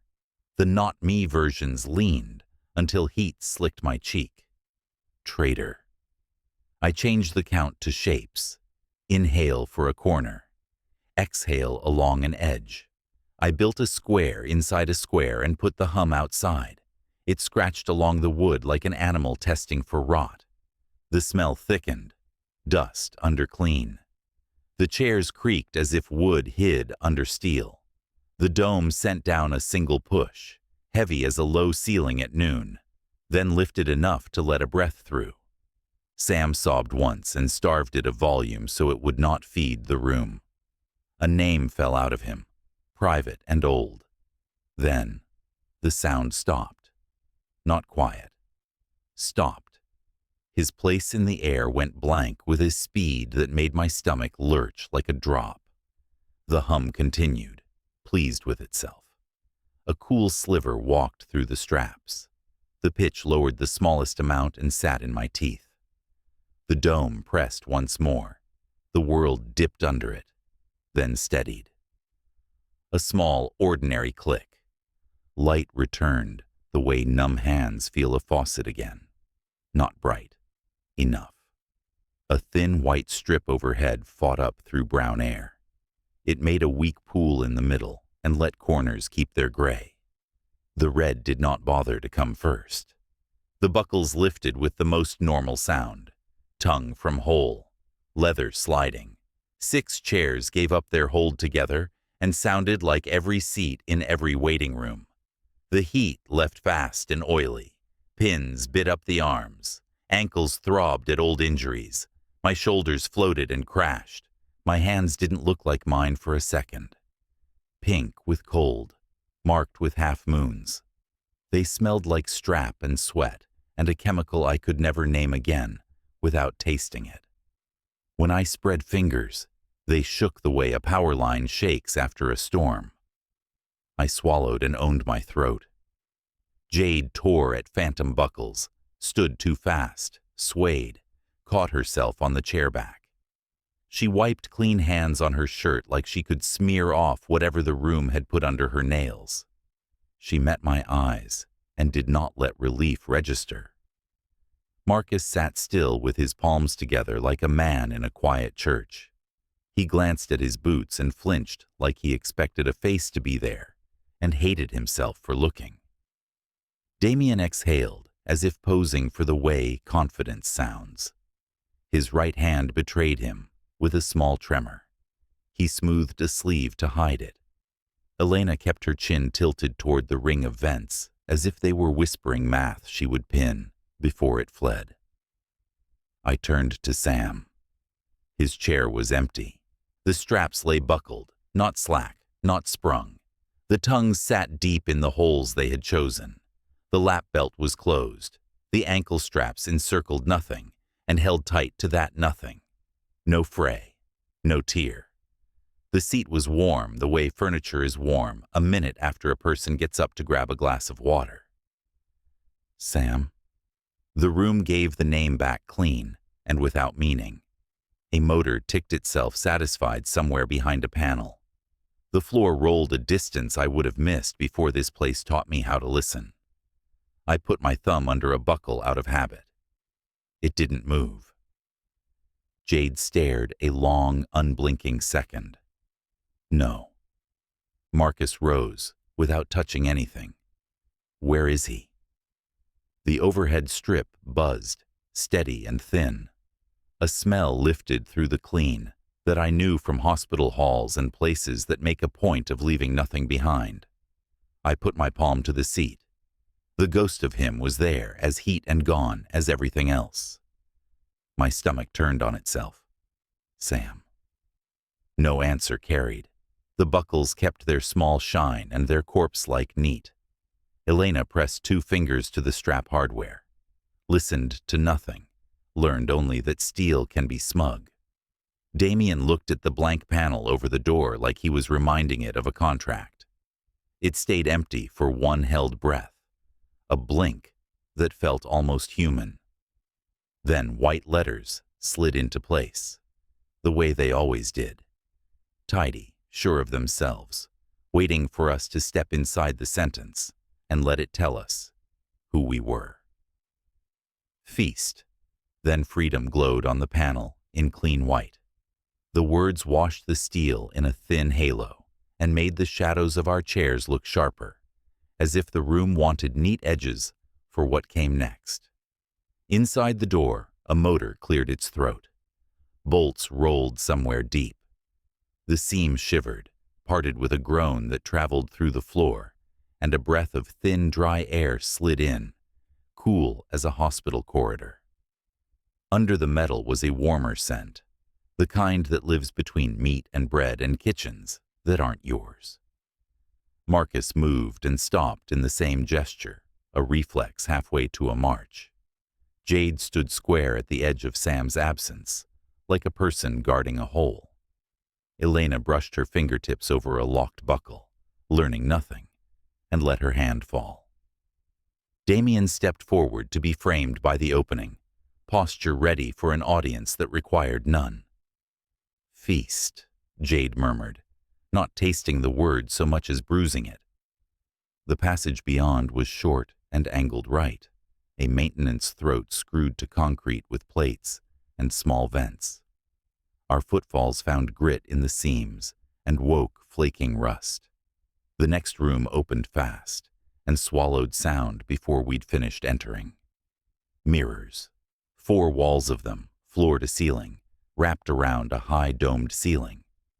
The glass faced itself in corridors that ran away into smaller and smaller versions of us. Red camera dots repeated down those corridors like low stars. The air was cooler here, scrubbed and indifferent. A long table waited in the center, too generous for the bodies left in this place. Steel legs, a top that pretended to be wood. 6 settings laid with untidy care. White plates flared with the glow.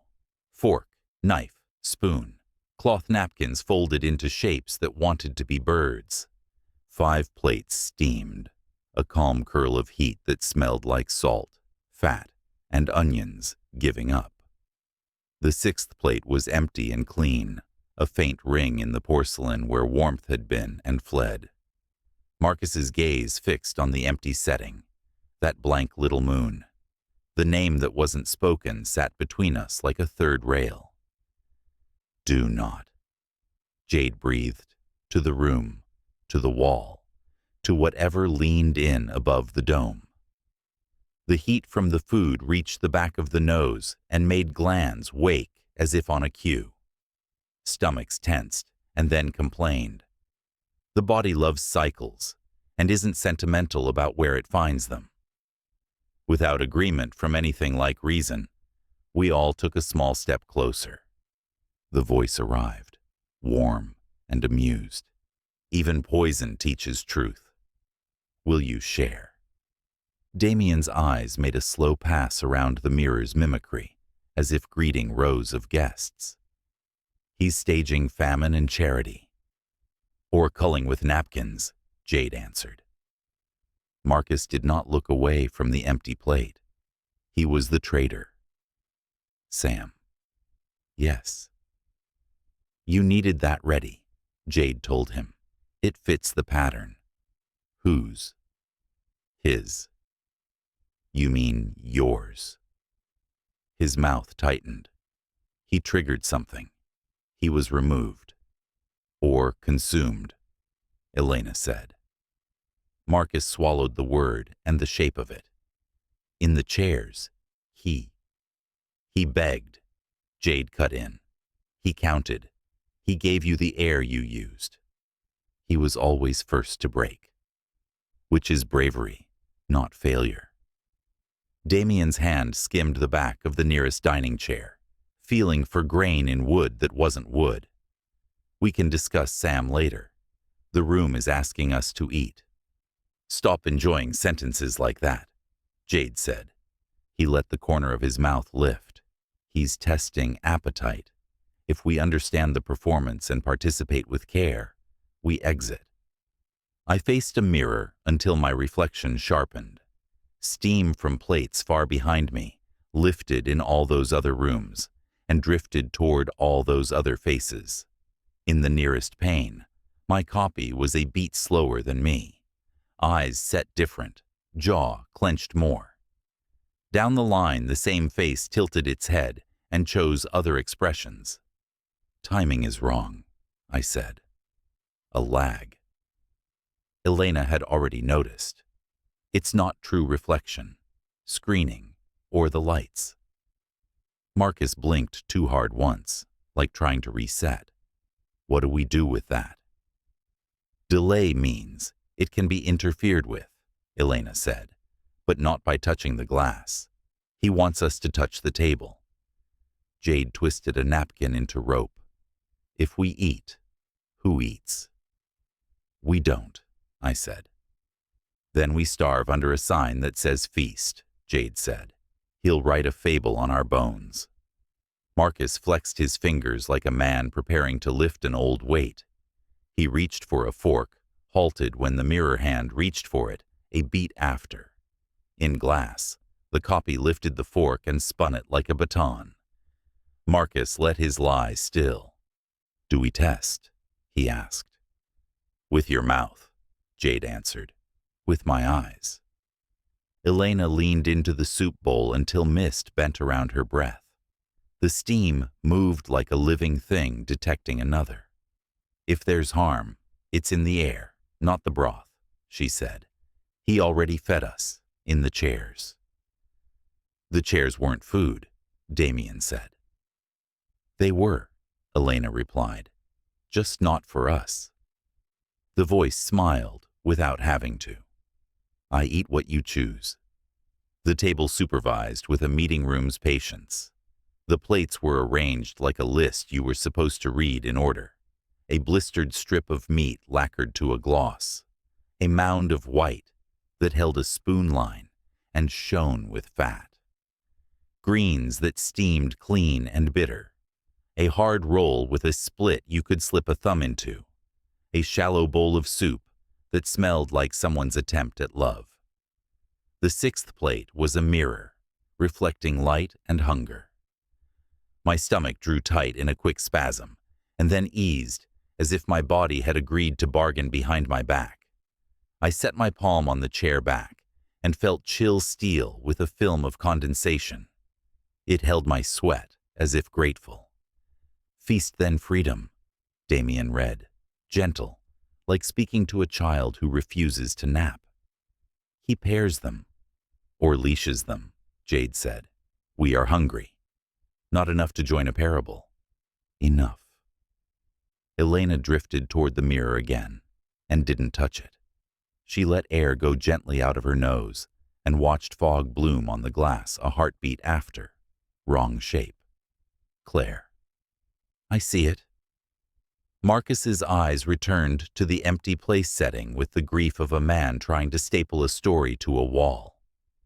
If he was punished, the rest is for us. Or for none, Jade said. Or for one, Damien added. A test we can't pass by sharing. We pass by not playing, I said. In the mirror 2 steps down the corridor, my copy agreed with me and smiled in a way I didn't. The tiny hairs at the back of my neck stood up together like wheat in the wrong wind. The voice purred. You are not alone. Marcus braced both hands on the table edge and bent until the fog from the soup touched his face. He closed his eyes a second, like bathing in steam was prayer. We need strength. We need to not die cute, Jade answered. We are being watched and judged, Damien said. Refusal is defiance.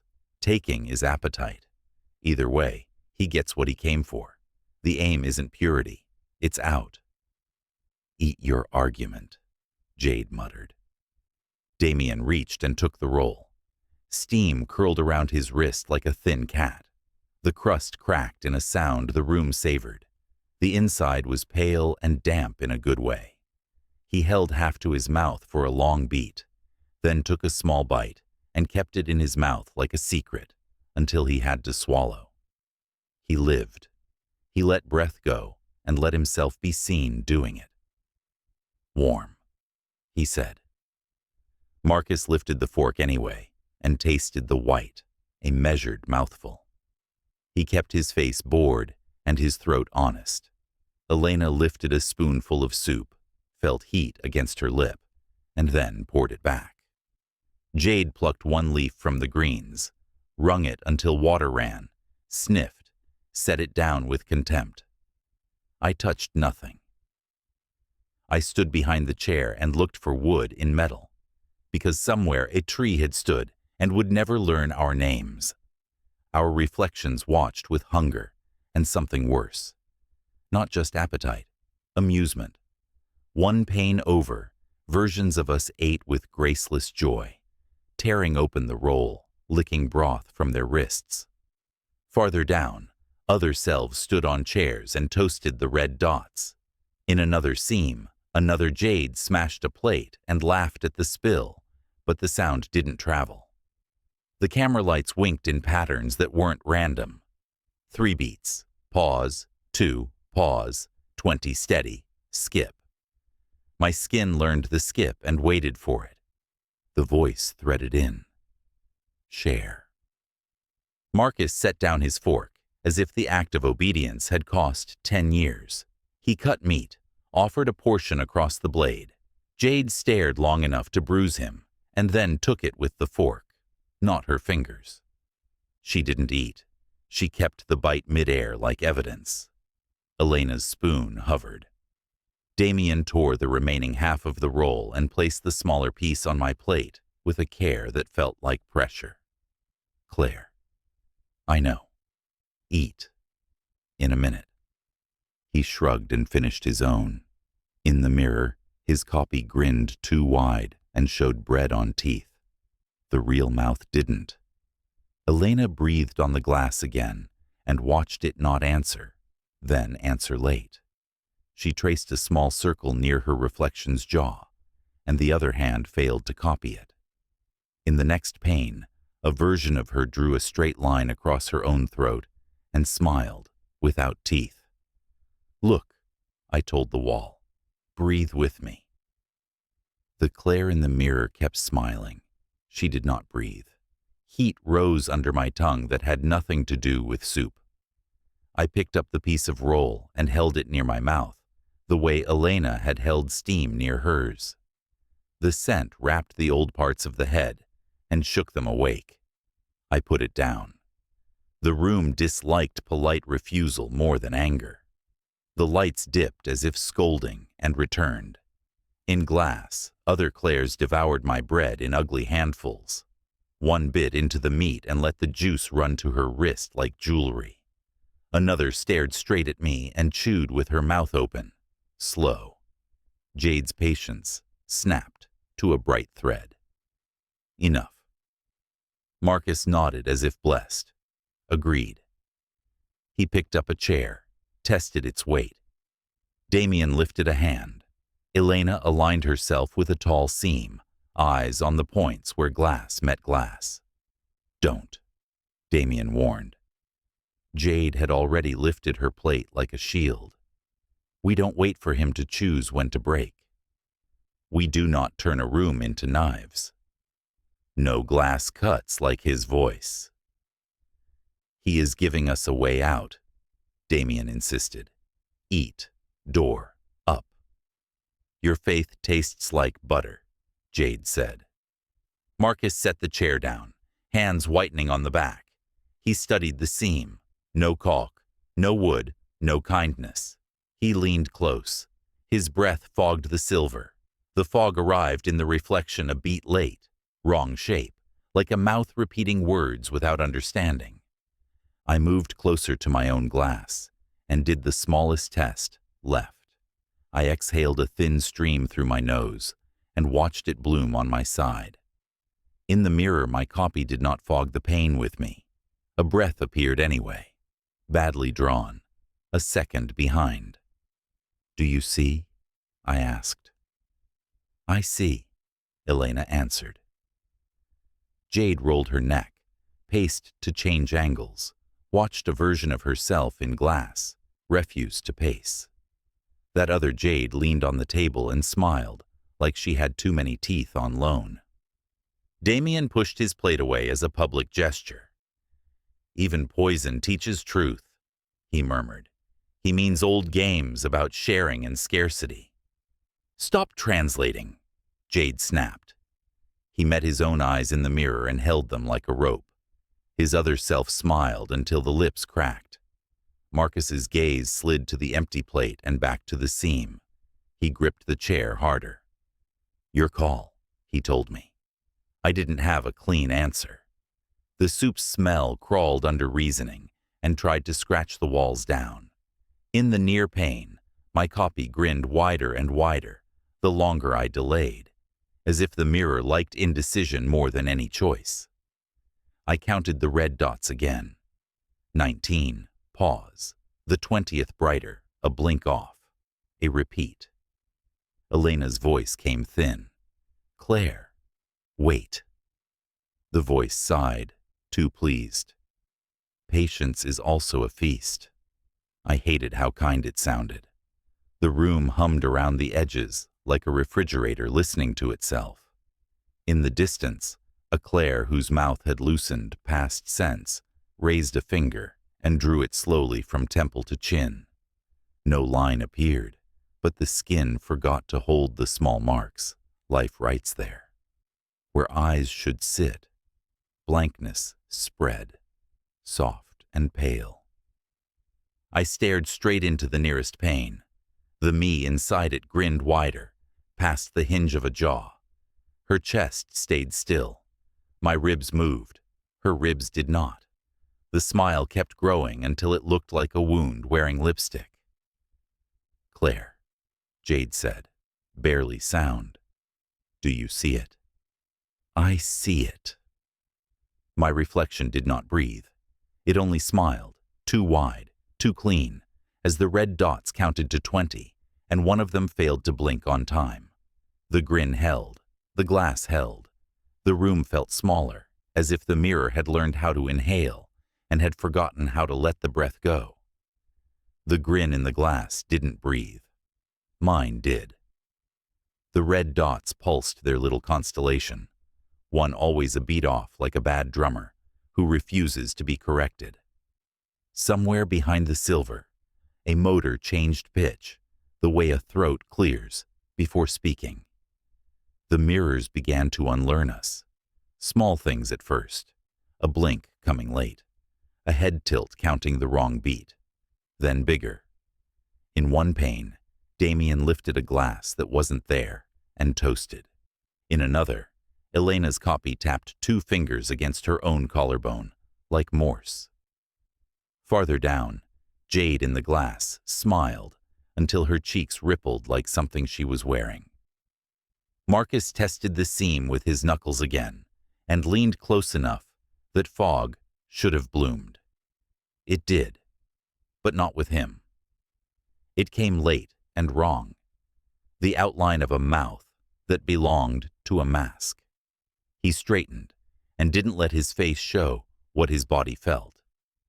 "Stand away," I said. "Give it space." He didn't. He picked up the chair he'd chosen earlier and weighed it for the 100th time. His reflection in the nearest pane picked its chair up a second after him and grinned with teeth that looked borrowed. In the next pane over, the mirror him had already broken his chair and was clapping. The sound did not travel. Jade lifted her plate higher, ready to sling it. Her copy leaned on the table and dragged a fingertip from temple to chin, like drawing a line no one could see. Enough. Marcus swung. The chair met glass with a heavy, honest sound that bit my teeth. The mirror did not shatter. The image did. The reflection cracked and spidered from the point of impact, a web of black lines through the picture like a screen dying. Behind the fractured Marcus, another room became visible through the wound, a room without mirrors. Concrete, unkind, a chair, leather, straps, a body. Sam. His mouth was open too wide. He screamed without sound, the way people scream underwater. His eyes jumped from face to face and couldn't find purchase. The straps bit his wrists and the lap belt rode his ribs too high. He breathed like someone stealing air that belonged to someone else. The web in the reflection widened, and the view of him slid slick as oil, like looking down through river water. He tried to move his hands. The leather loved him too much to let go. Jade's plate dropped and cracked cleanly on the table like a cymbal struck flat. Something in me slid sideways and then refused to fall. Elena whispered one small word that evaporated at her lips. Damien took a step forward and remembered not to touch glass. Marcus lifted the chair again and hit the same place as if repetition were a key. Sam. His mouth formed our names in a loop, no sound reaching. The cameras warmed, dots fattening, as if our recognition were a meal. The broken picture quivered, lines writhing, trying to stitch. The voice slipped in like a hand under a shirt. The game never ends. Freedom is not given. It is chosen. One of you leaves. The rest remain. The door behind us sighed shut with an almost sweet finality. The white panel beside it woke and printed numbers.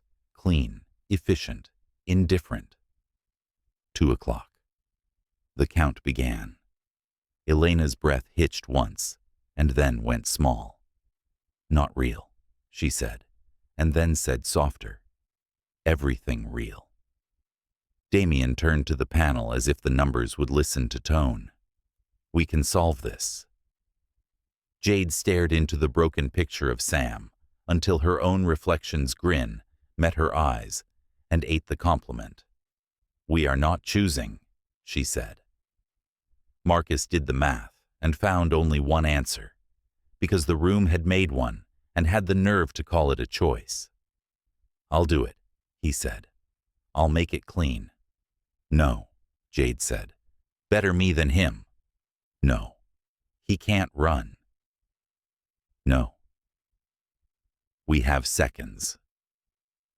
Elena's head moved side to side a fraction, like the smallest of no's made for machines. She watched the red dots instead of the numbers and counted without speaking. 19, blink, 20 fails, blink, repeats. Her finger traced an invisible circle a foot from the seam. Something beneath the silver flickered once, almost politely. Damien faced us all like a man at a podium, in a room with no audience. We recognize the rule. We minimize harm. The strongest lives. That is... Shut up, Jade said.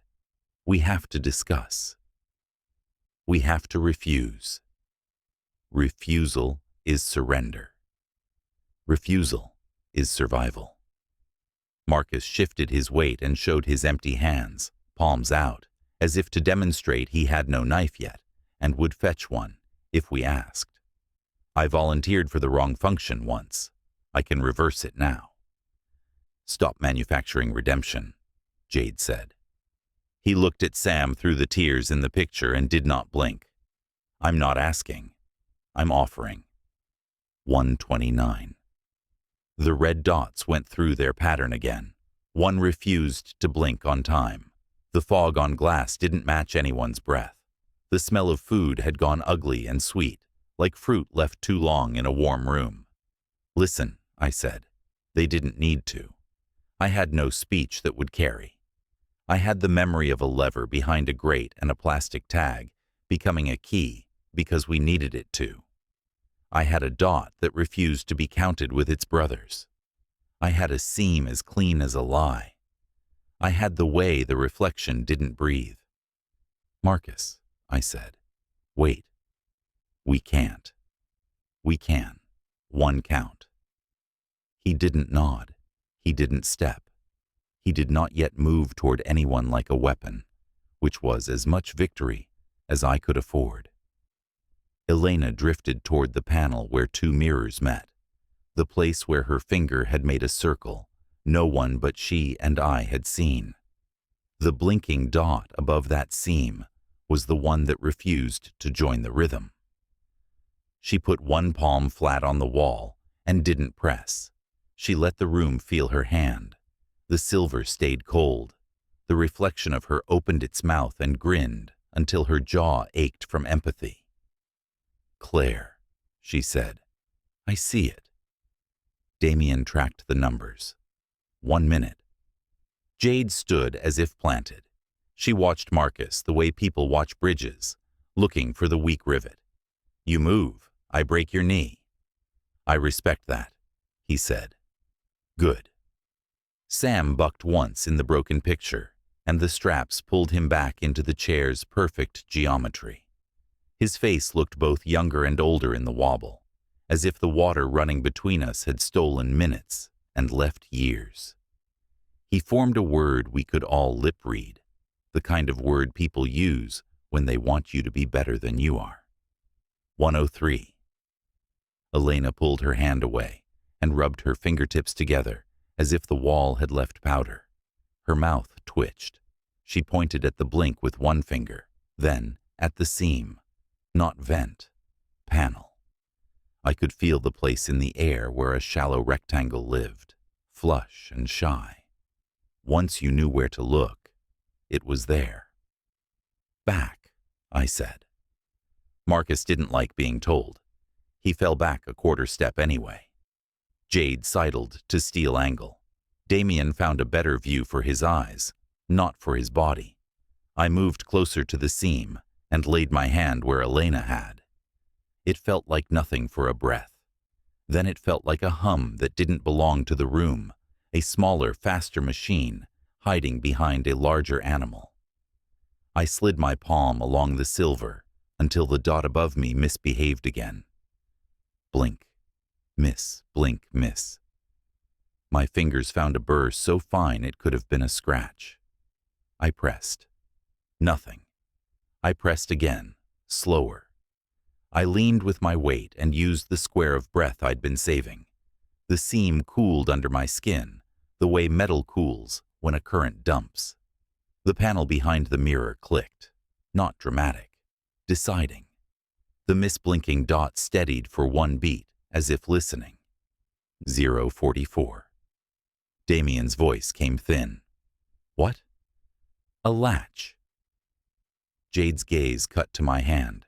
Do it. Elena was already there, shoulder to shoulder, her fingers finding a second burr, a twin to the first. Together. We pressed on the same exhale. Metal behind the glass rotated that tiny smug degree machines use when they've been waiting for humans to be exact. The seam warmed. The red dot went out for half a blink and back on, embarrassed. The voice arrived like applause with the hands held politely low. You do learn. The mirrors didn't shatter. The room did. Not with sound, with light. It struck upward from the baseboards in a clean line so bright it made white out of red, white out of silver, white out of breath. It punched through reflection and stood it on end. Every version of us down the corridors screamed open-mouthed, and no sound came. Faces peeled like paper on a hot window. The grins unstitched. The not-breathing mouths opened to holes with no depth and then sealed flat, as if they'd never existed. The panel over the door went blind. The numbers held at 031, and forgot how to count. Heat slammed into our eyes and left the shapes burned there. I jerked back and wasn't sure if the body moved or the world did. The smell of meat died and the smell of dust rose, old and dry. My ears filled with cotton. Jade's plate, forgotten, slid and clattered to the floor in this room at last. A real sound I could love. Sam's window behind the cracked reflection vanished in the glare, and then came back as a ghost, like a memory you mean to hold and can't. He screamed without sound again, and the straps kept loving him. His chair faded another stroke lighter, and then the picture folded in on itself, like it had been drawn on paper, and someone finally tore it out of the book. He was gone. The hole he left in me did not close. The door shuddered, not the one we had used to enter, the other, the mouth that had promised nothing. A seam I had stopped seeing unclenched. The smell of old concrete and slow air touched the back of my throat. A stairwell waited in the slit, not bright, real. The light in it was the color of the day after rain, when the sky can't decide. It pulled at the eyes, the way open sky pulls, after long rooms. Damien lunged first, because of course he did. Jade caught his sleeve and spun him sideways by the motion alone. Marcus braced and then chose, a long step that declared intent toward the opening, and toward us at the same time. Elena's fingers tightened on my wrist, and then let go, as if she'd remembered something after touching bone. "Go," she said. "No. Go." The floor rolled with the settling of a machine we had offended. The mirrors on both sides flashed with a last ugly brightness, like a camera hating a subject. The stairwell breathed once, a draft down, a promise up. Damien found his footing and reached for my shoulder, then pulled his hand back as if burned by future. "We stay together," he said, automatic as prayer. "We won't," Jade said. Marcus set himself between us and the door, and didn't like how much that meant. He looked like a man ready to carry someone, to break someone, to hold something shut with his back against it, until the room was done. The part of me that hated him a little, loved him for that. 031 stayed where it had stalled. The panel refused to remember numbers. The voice did not remind it. The air hummed with the low contentment of a creature that has already won. I saw, in the corner of vision that lives behind the face, a repeat of the lever in the vent, the plastic tag we'd bent, without asking permission, the way a room changes when you interrupt its rhythm, instead of obeying it, the way the dots had miscounted, the way the seam had warmed under my hand when it decided to be honest, the way Sam had been removed like a breath, swallowed wrong. "Don't make me choose," I said to the part of the room that listened. It laughed without sound. Jade pushed Damien off her arm and placed herself at my left, like a wall with eyes. Marcus planted to my right. Elena stood an inch behind, angled to take in the panel, the seam, the stair. For one bite of a second, we were a shape again. A bad geometry, but ours. My ribs hurt with the effort of being still. The stairwell inhaled, quiet. The door edge moved a fraction toward closing, not a threat, a fact. "Now," Elena said. We ran, not orderly, together enough. Shoes bit the floor, real grip on real grit. The mirrors flashed us for what we were and tried to keep us. We slipped their hands.